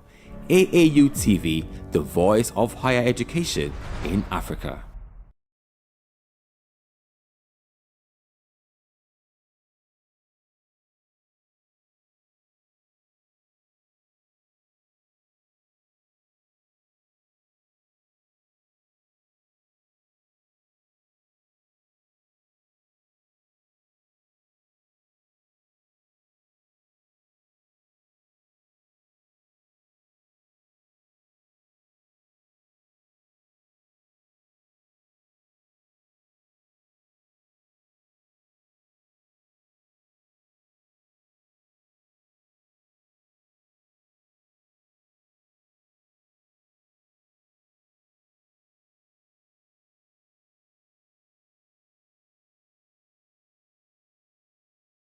I'm here with the Association of African Universities Television, Ayew TV. I just want to say that without the media, you won't know what's going on in the world. Even with the media, you sometimes don't know what's going on in the world. So you need to tune in to the reliable sources who are really on the front lines, who can give you the information you need and give you facts, not conjecture, give you real news, not fake news. And this is the place to find it. Ayew TV. The voice of higher education in Africa.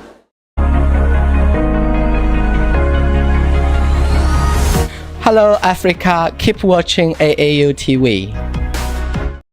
This program is proudly sponsored by Venom Mineral Water, Share the Love, and Bigo Drinks.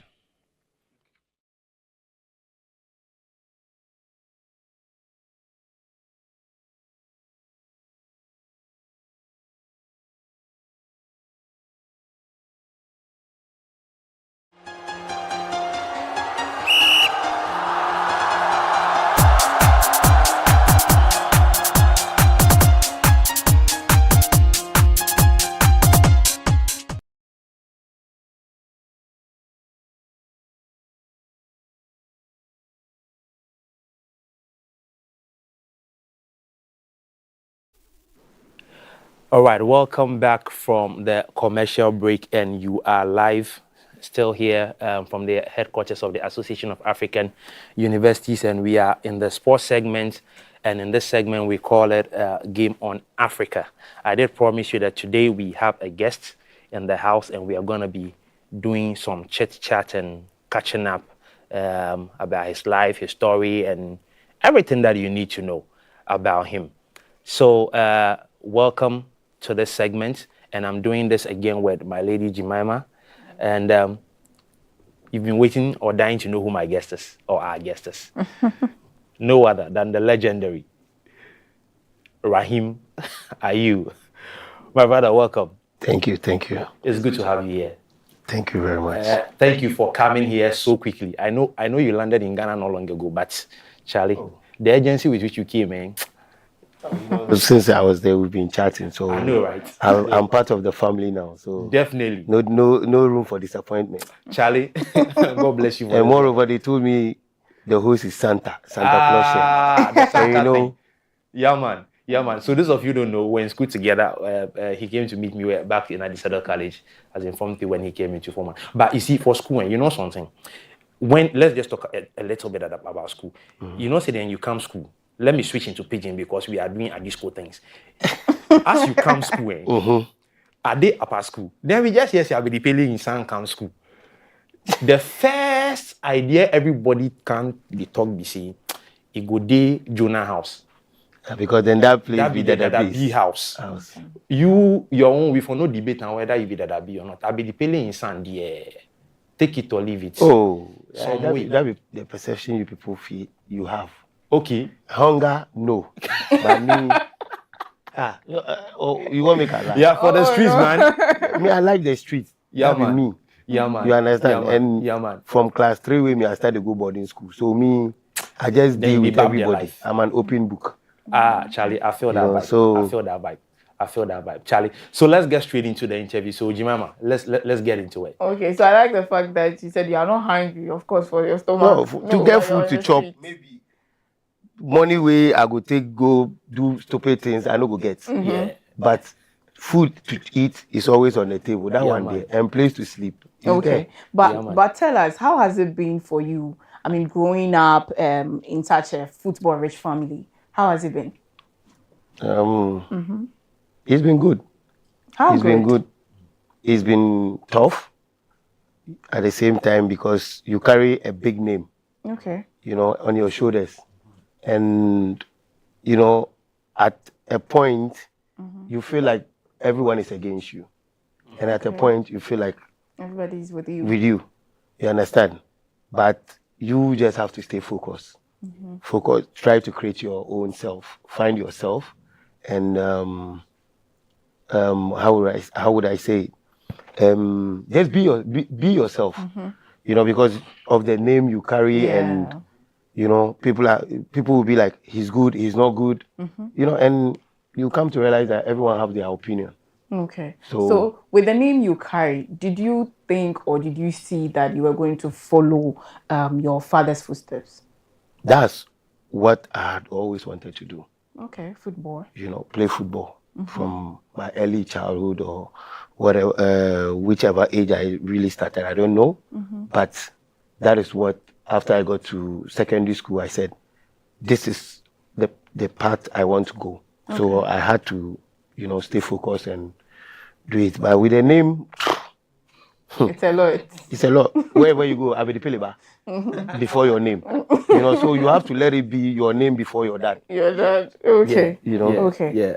I know you both attended Adi school. You understand. Now let's talk about your life in the Adi College and how it shaped you, and then your passion for the game. Charlie, I went to Adi school. I did general art, Okay. and I was in Jubilee House. Yeah. And then when it comes to academics, I was an okay student. I wasn't that. I wouldn't say I'm a shark or but then I joined the sports team. I was one of the first students, like from first year students to join the football team. Usually you go from second year, but with me, with the talent and everything, they had to let me join them. Wow. So I was doing 100 meters. I was an athlete as well. Oh, okay. I was doing 100 meters. That's the thing that surprised me. Look, when you came to school, we all knew you for football. Suddenly in Tako, I saw you on the field. You were running. Charlie, what happened? Yeah, because I came to realize and honestly, that, you did well anyway. Yeah, I did 100 meters, 200, 400, 800. Yeah. Wow. So I realized that This I'm is good, you. but I had to choose one. Exactly. What we knew you for football. So, but probably. I'm someone that I like fitness. I like running. Yeah. So, but if, because of me that our Jubilee House won. Yeah. Because I was winning the 100 meters, the 200. Yeah. So, yeah. But it was just something that, when it comes to sports, it's just something that I love. I tried playing basketball, but I saw that my height wouldn't help. So, I mean, you do what you feel comfortable. Yeah, definitely. Yeah, so I at this school really taught me a lot. I met a lot of people. I made so many friends. How to socialize with people and being alone as well. And when you go to boarding school, there are two ways. Either you go bad or you go good. So me, I was everywhere. So you're bad and good at the same time. I'm bad and good at the same time. I'm bad and good at the same time. So for me, but it really taught me a lot. It really, and that's why I have friends. Sometimes I tell my brothers, you people, you've made name in football, but when it comes to Ghana, I'm the king. You are the king. Yeah, man. So let me say, during your Addis Ababa College school days, was that the early stages where you realized that you wanted to enter or venture into the football craft? Yeah, I will say it because at that time you are matured. You know, so now after secondary school, what do you do? Yeah. You say that you go to uni, Yeah. or you create your own, Yeah. you start something. Yeah. So I said that's what I'm going to do. So even when I was in a school, I think my final year, I was with my dad's team, Millennium, and they were playing in the league. Okay. So weekend, I take the bus, I take trotro, I come, play a game. My mom didn't know this. Oh, wow. But only my dad and his few friends. Yeah. I'll come, play a game, and I'll sit in the bus again and I'll go back. That would be tiring. Yeah, it was tiring. But you still did. Yeah. That's what you want to do. You want to so do. sometimes you have to sacrifice. So you go that long. Wow, You to know, do that. so I will not train the whole week, but I train with the school team. Yeah. And then I'll come and play. And then I'll go back. So it was really good. I mean, it was fun for me though, because you are still young. Yeah. You are fresh. So you can just sleep 2 hours, 3 hours, you are okay. But now I can't. Age is catching up with you. Oh yeah, of So now you sleep more. Oh, no, hey, I don't joke with my sleep. Oh, It's very necessary. when you are sleep growing is up, good. you tend to prioritize sleep a lot. No. Yeah, you need sleep. it. I mean, some people like to sleep in the afternoon. Yeah. But me, even in Europe, after training morning, I take maybe an hour nap, and then I wake up because I want to sleep at night. Night is for sleeping. It's for sleeping. It's not for. But I used to have that life. But for now, I'll just tell you, night when you sleep night and you wake up, You feel good. You feel good. If you really slept well. Yeah. You know, but if you sleep during the day, no matter 6 hours, you'll be some way. Some So, way. yeah. Anyway, so let's get into your career proper. So you've played across Ghana, Egypt, Belgium. Now you're in Gibraltar. Like, which of your moments in the career stands out for you? I'll say the early stages, and then me moving back to Gibraltar. No, Belgium. Like, let me see, my career everywhere has been, especially 2010, the World Cup and stuff. Yeah. You know, that one is something that I will never forget in my life. Yeah. And so it's once in a lifetime. Yeah. And I'm always grateful. Yeah. For, I mean, even with my whole career, because one time I was sitting down and I was like, I've done so much, eh? Yeah. I've been a professional for 16 years. Yeah. Wow, that's a long time. Yes. That's long. I've achieved this, I've achieved that, I've achieved that. Yeah. And I started being like, someone just wants just a little. Yeah. He's not But here. you're struggling to get And there are that. so many good footballers. See where I find myself. Yeah. And why? Why am I worried? Yeah. Why should I be worried? I've done so much. Yeah. What is it? Yeah. Have fun. Yeah. You know, this is the time for you to enjoy. Yeah. You understand? Yeah. Yeah. So, you know, my career, all has been, let me put it out, all has been the best. Great. You know? Great. Look, see, I followed a bit of your journey, and I do appreciate where you're coming from with the World Cup thing, because when it comes to call-ups to even the Black Stars, it's tough. Where there's always like an initial list, and then people are dropped before the main 23-man squad. So how did that feeling come? Okay, let me tell you. Tell me. Because not many players are able to get to go to the World Cup. Yeah. It all started with my Chan. Yeah. It all started with That my was Chan. in 2009, I think. 2009. Yeah. So the whole thing is, when it's your time, it's your time. Let me put it that way. Okay. Because I had worked so much. Under 17, I get dropped. Under 20, I get dropped. Yeah. I never got the chance to go to any major tournament. Yeah. Okay. I always get dropped. And I decided to play in the Ghana Premier League. Yeah. Which is take my trade far away Yeah. from all the noise, because I was in Accra. Yeah. I lived here. Yeah. So let me go far away Yeah. so that I can focus Yeah. and achieve my What you goal. wanted to, yeah. So I signed for Wise. Meanwhile, there was Kotoko. There was Haas. At the time, I think Kotoko even wanted you to sign. You know, so, but I said, I want where I'm going to get more opportunity Yeah. to play, to be myself. I don't want where, Kotoko is a big team. Exactly. Yes, I would love to, but I I have to put a mark somewhere Yeah. so that when I go, because I never played in the Premier League. Yeah. Okay. So Yeah. from Division 1, if I go to Kotoko, they don't have respect for me. Yeah. Even though I might be a good player. Yeah. But so I decided to go to Wise, make the mark. Then if anything happened, I can go to Kotoko or Has. Yeah. By then, they already know who you are. They know what you are coming with. Yeah. That's true. So I went to Wise, and then I was tormenting the league. You did your magic. Yeah, I did my magic. I did everything that I had to do, and then Chan. Yeah. They had already played the qualifiers, Yeah. so they called me against Has. Even that game, I was not supposed to play. Okay. Look, we played a game in Takoradi. I got sick. I had chicken pox, so I left. Oh yeah, I saw that story. I left. I came to Accra. I was in Accra, and the game too was supposed to be played in Accra. So they were training. Once I was in Accra doing treatment. So, and the match was to be played on Monday evening. Okay. That's the luck I had. So I Okay. could treat myself. So I only trained with Wise on a Sunday. Wow. And then did shake up Monday morning. Wow. Even the coach did not want to play me. And the directors were like, no way. The Black Star coach is there. He has to play. Wow. He has to play. And you played. And I played, and then I scored. Wow. Oh wow. Yeah, I scored 1-1. Obed scored, and I scored with a corner header. Okay. I remember. Okay. And then I got to Takoradi, and they said I have to come back, which is to go to camp. To camp, yeah, for the Chan. I went there. One thing the coach told me was, he was very honest with me. He said, in the midfield, he has players, but he will try me on the wing. Yeah. Right back, Left back. left back, Yeah. wherever. I said, look, me, I want to play. Just put me on the pitch.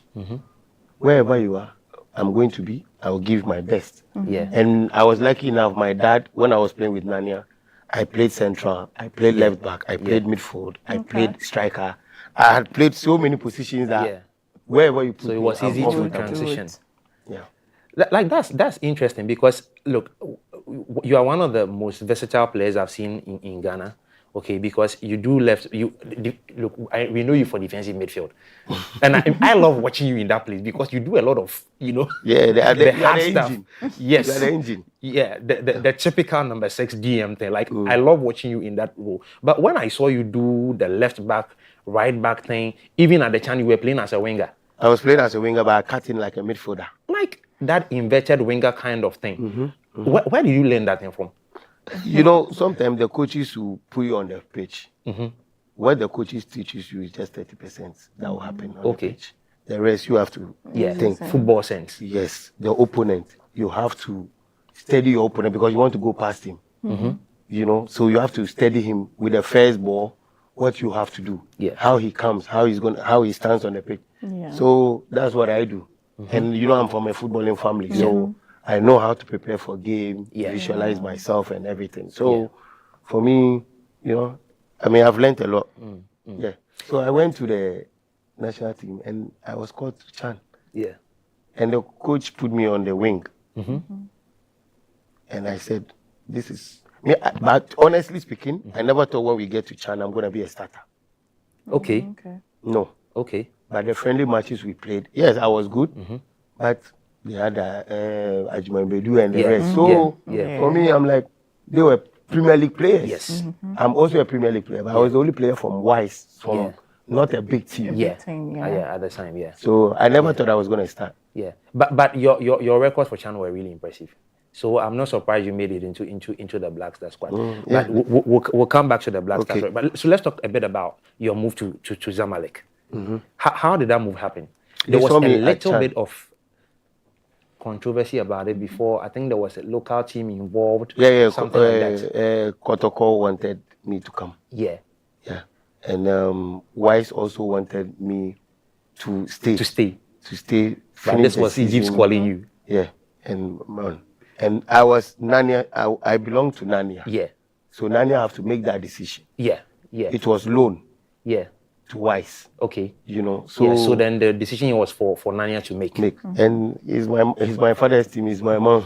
My mom is the director. So yeah, of course, if they are coming to pay this money for my child to go, of course. And it's gonna change his life as well. Yeah.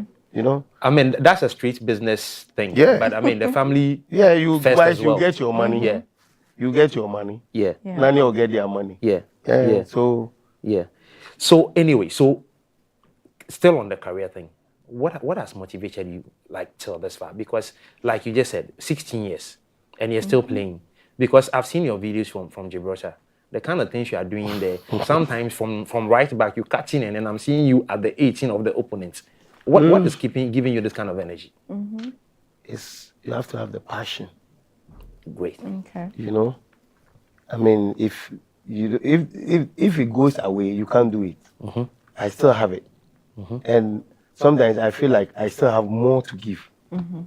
Because if you could watch, or just look, most of my generation, most of them have retired. Yeah, that's true. That's true. Through injuries, you know, and stuff. But I've been lucky enough, alhamdulillah. I don't get any serious injury. Yeah. You know, I've not had, the only serious injuries I've had is meniscus. That's it. You know, so all I can say is alhamdulillah. Yeah. You know. Well, that's an impressive thing to think about because, like you said, and I'm not under any medication. I don't drink Red Bull. I don't drink those. Oh yeah, I mean, if you look at me, I drink water. Water is my thing. Yeah, that's a Cristiano Ronaldo kind of thing. I take coffee. Yeah. Me, I can drink maybe 5 or 6 of this a day. Okay. That is me. Okay. That's a healthy one. Yeah, that's interesting. So, talking about the chanting, you won the man of the match accolades about 2 or 3 times. I was the second best player of the whole tournament. And the second tournament. best player Of the whole tournament. If we had won it, I would have been the best player. I also believe that because at that time your subject was the talk of town. Yeah. So how has those things shaped you? Okay, because like you said, these were the times that you were basking into the limelight. Yeah. Okay, and you still had to deal with Abedi Peleba and try to create your own image And as well. That's one of the things that was pushing me. It pushes me because not that I don't like the fact that people say Abedi Pele, then your name will come. No, but it pushed me to be like, when you hear Rahim, and you be like, Rahim Ayew, Abedi Pele's son. You understand? Like, if not, like they would have been, oh, Abedi Pele, Dede Jordan, then they are brother. I know that's not what I want. You or Andre Ayew, Rahim's brother. You know, I want Rahim Ayew, Andre's brother, because even Andre, I'm older than Andre. So you understand. So I had to create my own legacy. I don't so that my kids also. They are not going to look at their grandfather. They're going to be like, Dad, what did you also do? So that's what I wanted to do. And I've been doing it. You know, one of the things following your career I wish to see was to see you play with Andre and Jordan together. But it never happened. You only often played with Andre. You never played with Jordan. Yeah, because Andre and I, after the 2006 World Cup, we were watching the game. Okay. I think, was it Ghana, Italy? Yeah, I remember the Ghana Italy game. We are like, bro, we'll play together. Okay. And the following year, we are going to the Black Stars. And then the following year, 2007. Andre went. Yeah. Okay. Yeah, and I went 2009. Oh. Yeah. And that was when under 20 also, they were dominating. Yeah. They won the under 20 World World Cup. Cup and everything. So, you know, and then me and him at the AFCON and at the World Cup. Yeah. So when Jordan was coming, I wasn't called no more. Well, yeah. But do you think there's a chance for that to happen for the 3 of you? Oh, no. Now I beg. I don't want any problem. Why? I don't want. What's happening? No, I don't have any issue. But I feel like it's new generation, new them. Let's give them the chance to showcase what they want. I like how you accept your fate and you know you find a way to reinvent yourself in a new space. I mean, I admire that so much about you because thank you. Look, a lot of people, like you said, in your age bracket have retired. Yeah, but Because like I said, your videos from Gibraltar, I don't know how many people have watched you, but Charlie, they are wild. They are bro. really wild. They are You really see, wild. even when I got offered in Gibraltar, trust me, honestly speaking, I didn't know where Gibraltar was. Yeah. Well, to be fair, I many only people knew still the don't Rock know. of Gibraltar. Who was our former captain. That was but I only know that there was a rock called Rock of Gibraltar. You understand? Yeah. I had no idea. Yeah. So all I could do was to research. Yeah.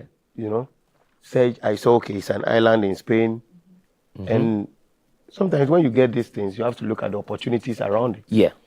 Yeah. So that is what I did, and I'm like, okay, I'll go to Gibraltar, be in Spain, do whatever it is to get my Spanish documents. And that's how sometimes footballers nowadays you have to think. Yeah. Yeah, you have to think beyond the pitch. You know? Yeah. So I said, I very much agree with Gibraltar is British, Spanish. It's just 15-minute walk. It's a border town. So be here, try to go here. They will give you the visa there. Yeah. But you have to have the Spanish residence. Yeah. So I did that. Yeah. And August is 9 years I've been there. Wow. 9 years I've been in Gibraltar. Wow. But I don't live in Gibraltar, I live in Spain. Yeah. But it's just, I wake up, it's just 50-minute walk. Yeah. Yeah. So every day I still exercise 15 minutes in, 15 minutes back, go and do my Oh, so you training. walk in and out of training? Yeah, I walk in and out of Gibraltar. I can take a taxi. Yeah. But €5, no. But I'll just you walk choose to 15 walk minutes. for exercise sake. Yeah. Yeah. How's it like walking around knowing that you are a popular player? I mean, how's it for you? Me, in life, you just have to be humble. Me, I don't care. Well, that's one thing I've known from you. I mean, since back from the days in school. I live my life. Allow me to live my life. No. Me, I'm just, like I said, I'm just an opening book. I mean, I don't care who you are. Yeah. If your vibe, your energy is right, we'll vibe. Yeah. I don't care whether you are rich, you are poor, whatever. And me, I don't know who is a poor man, who is a rich man. Yeah, man. We just live. Yeah. At the end of the day, we all go. Yeah. Anyway, that's interesting. So let's quickly talk about some challenges. I mean, everybody has challenges in their career. What have been some of the challenges that you have faced? I mean, let me off-head typically mention one. The name Ayew. And all of the backlash sometimes you guys face. For example, recently, Andre's issue of the being left out of the squad, the captaincy issue with Jordan. I mean, So how do you do it? this one, is it a general question for like me, the family name? I mean, I'm just saying some of the challenges, but I mean, I have had some challenges. So let's in talk life. about your personal ones. That was, I think, 2013 when I left Belgium and I came to Ghana. Yeah, it was tough. Yeah, I think you became a free agent at some point. Yeah, I became a free agent 2013. Yeah, and I decided to play for Kotoko. Yeah, and that's, when I got the Gibraltar. But things were hard, and it taught me a lot. Okay. It really made me to grow, to learn. That sometimes certain opportunities come, you have to grab it. Yeah. Yeah. If you let it go by, because when I was leaving my team in Belgium, they wanted me to stay. Okay. But because I thought, I'm still young, I'm a free agent. Yeah. I'm gonna get a club. Clubs were calling me, but I came to Ghana. Okay. And these are some of the mistakes most footballers we do. Okay. I came to Ghana, and I'm like, I'll go. I'm free agent. I don't have a date to return. That was my mindset. Yeah, I don't have a date to return. Nobody can pressure me. If the agent has a team, he should call me. Okay. And I was just chilling. Party. This. I read them by August. Hey. Yes. And I had to go and check my residence. It has expired. Whoa, you lost sight of it because you were chilling. I was chilling. I was chilling. Wow. And honestly speaking, I went through a lot. I can imagine. And I'm the kind that I didn't know how to talk to people about certain things, even though, no matter who you are, I started, I started doing so many things. Okay. You know. Yeah. Which one day, what changed the whole thing is someone said something to me. Mm-hmm. He said, "Hey, Rahim, Ayew, now we are all here." Mm-hmm. Because you know why? Because this guy, I used to give him money. Okay. And when he sees me, boss. Okay. Now he sees me. Yeah, boss. Yeah, Rahim, Ayew says, "How?" You understand? So that thing hit me. I went home, and I was lying on my bed. I'm like, no. So I woke up in the morning. I was looking at myself into the. Sometimes it's good to look at yourself into the mirror. Yeah. To reflect. Yeah. I look at myself. I've gained weight. Mm-hmm. I'm like, this is not the Rahim I know. Yeah. Because I'm sure you stopped training as well. I stopped training. Yeah. All I was doing was party. Yeah. But when you party like that, it's due to maybe you are going through depression. Some sort of depression, yeah. And people, so that was the things I was doing just to get some sleep. Yeah. You know, just to get some sleep. Yeah. And people do that, and a lot of people don't understand. Mm-hmm. You think maybe they just like party. You might not know what the person is going through at that moment. Seriously. You know, so I looked at myself in the mirror and I'm like, I have to change. Yeah. I have to change so many things. And I know myself. I started working out. Mm. And then within the period of 6 months, the Gibraltar came. Wow. The Gibraltar came. I could have said no. Mm-hmm. But I said, no, I'm going. I'm going no matter what. Even if it's $100, I will go. Mm-hmm. Yeah. So that's how these are some of the difficult things that I've been through. Because I'm not someone that I'll go to my father and like, Poppy, give me money. No. Yeah. Even if you are from a rich home, you have to let them know that you are doing something. Yeah. So if they will support you, they will support you. Yeah. You know? Yeah. So seeing that you are out there, I mean, you are one of the big players, what advice would you give to, some of these young players who are coming up, who want to make it big? Always be yourself. Discipline. Sacrifice. And you have to be dedicated and have the passion. Yeah. You know? Yes. Set targets for yourself. Don't let people set that target for you. Everyone will have their, you should have been here. No. Set goals, some goals for yourself. Every year, know what you want to achieve. Yeah. See if there is improvement. You know, so for me, and live life. Okay. Don't stress yourself. I've not made it. Yeah. No. Live life. Feel free. Enjoy. And have passion. The passion is everything. When the passion is gone, then everything is gone. Everything is gone. Yeah. So the passion is always my keyword. You know. Okay. So my viewers, have a lot of questions coming. Really? Yes. So, people are watching. Yeah, people are watching. Wow. So we want to talk about your family. Are you married? Your kids? If viewers want to know. I'm not married, but I have kids. Okay. Yeah. Okay. How many? 3. And what are their current? Where are they right now? Holland, Spain, and Canada. Okay, that's interesting. That's really good. I think there are quite other questions that are, of course, coming in, and then would zoom in. I think Phil, you can take it from here. Okay. All right. No problem. I'll come in as and when the questions. Okay. Yeah. So I want us to just make a quick jump to the Black Stars now. Okay. We have seen the qualifiers to the African Cup and we have not been able to get there. Yeah. And suddenly, when you talk about the qualification for the World Cup, it's looking good. Briefly, you, as a former Black Stars player, what do you think was the reason we didn't make it for the African Cup, but things are looking bright for the World Cup? For me, it was just one of those times. We're going through that stage that things are not going right. That whatever you do, you might have the quality, you might have all the ingredients, but things were just not right. And I think a lot could have been done also. Okay. You know, but it's football. Yeah. You know, you have your moments. Football is being played moments. Yeah. So that was that stage. So I just hope from now, we've won some games now. No? Yeah. Yeah. You know, I just hope from now they can keep it up. They can keep it up. Yeah. So do you think that the way things are looking at, do you think we can qualify for the World Cup? Oh, why not? Okay. Why not? You know, they had so many issues, captainship, whatever it is. Yeah. You know, but for me now, all those things have put aside. Let's see how they're going to perform during this 4 nation. Yeah. From the 28th. Yeah. You know, if they play as a unity, yeah, I think they can qualify for the World Cup.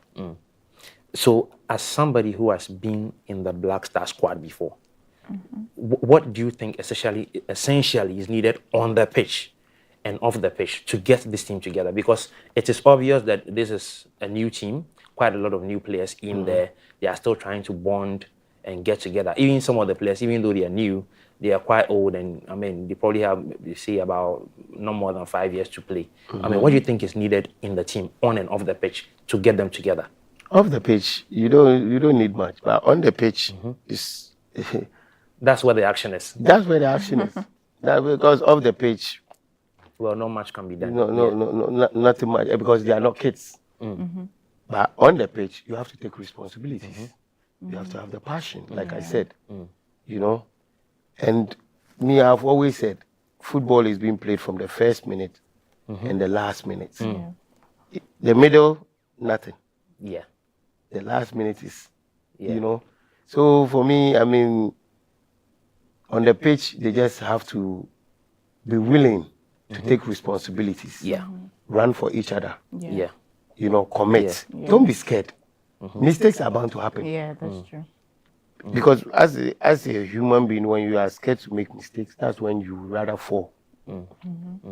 So before you end on the Black Stars, I'm not sure if I'll have you again before the next games in September. What would be your message for them, just in case I don't get to sit with you, or we don't get to sit with you before September? You can call me. I'll be there. I'll call you. Well, anyway, we can communicate from. No, from but Spain I mean, anyway, I just wish them the best. Yeah, the best of luck, and I know the captain, you know, is with us. Yeah. You know, so yeah, my brother will do everything for us to go, and the players, I know, no one wants to go to the pitch and lose. Yeah. So I just hope that day will just be our day, and then we will qualify. No, I mean, I know I believe. Yeah. I believe we're gonna qualify. Yeah. Okay. Yeah. Where we are now, we are going to do it. Sure. Yeah. All right. Jemima, do you have some questions? Yeah, a bit still into your personal life. I think someone sent me a question. It's girls. Want to know. It's women.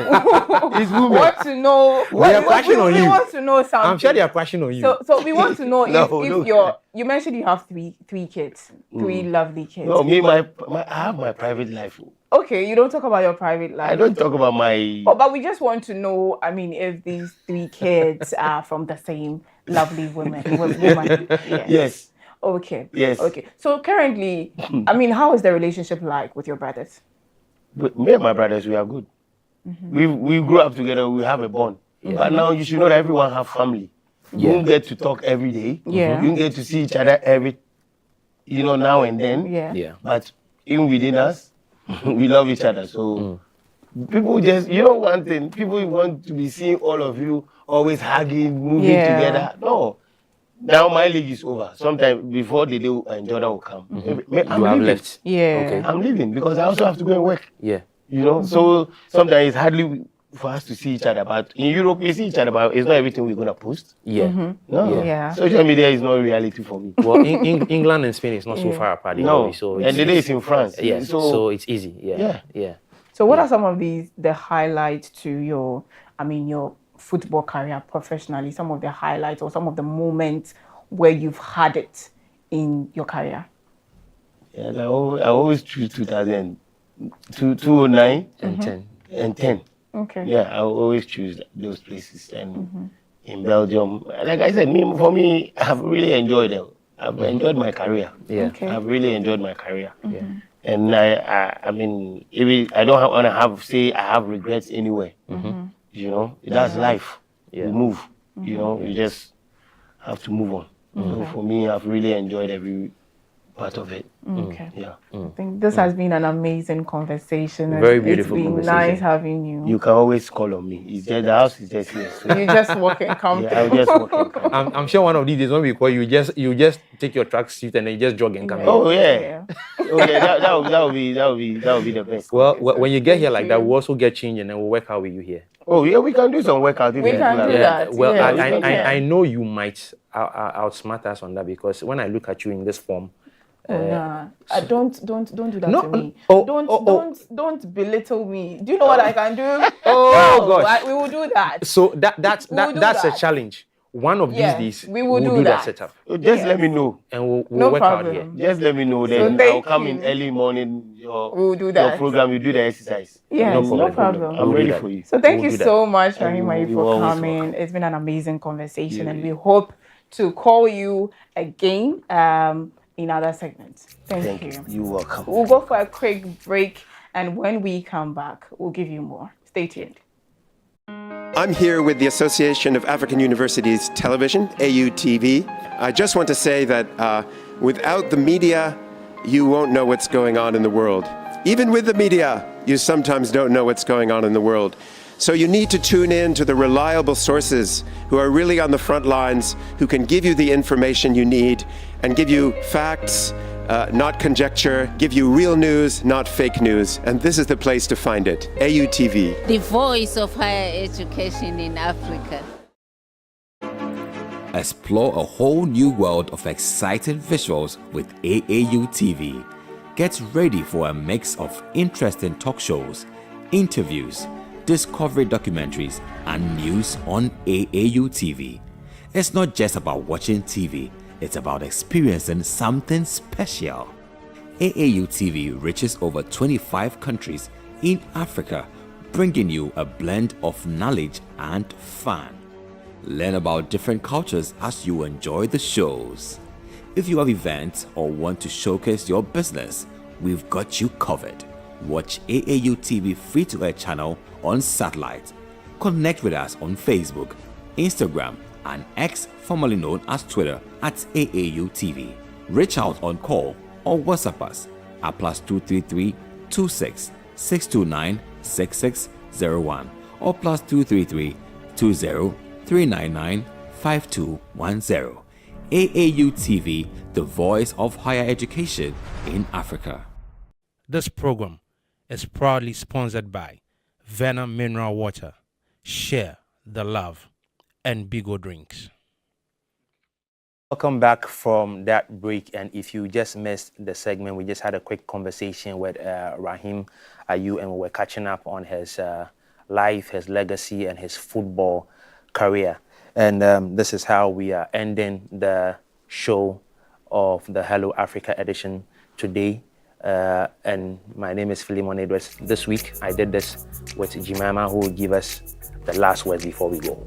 Oh, Phil, I think everything has been said and everything has been done. It's been an amazing show, and I think Rahim spoke quite a lot about his personal life. And I think one thing I picked from him is passion. When you have passion to do something, you go all the way out. And I think everyone out there, if you have a passion to do something in particular, I think you shouldn't ignore that feel or that side of you and always put in that energy. So it's been amazing. My name is Jemima Daladem Duche, and this has been the Hello Africa Morning Show. So stay tuned for our other programs, and we'll see you next week, Monday, still here on the Hello Africa Morning Show. Have a good day. This program is proudly sponsored by Venom Mineral Water, Share the Love, and Bigo Drinks.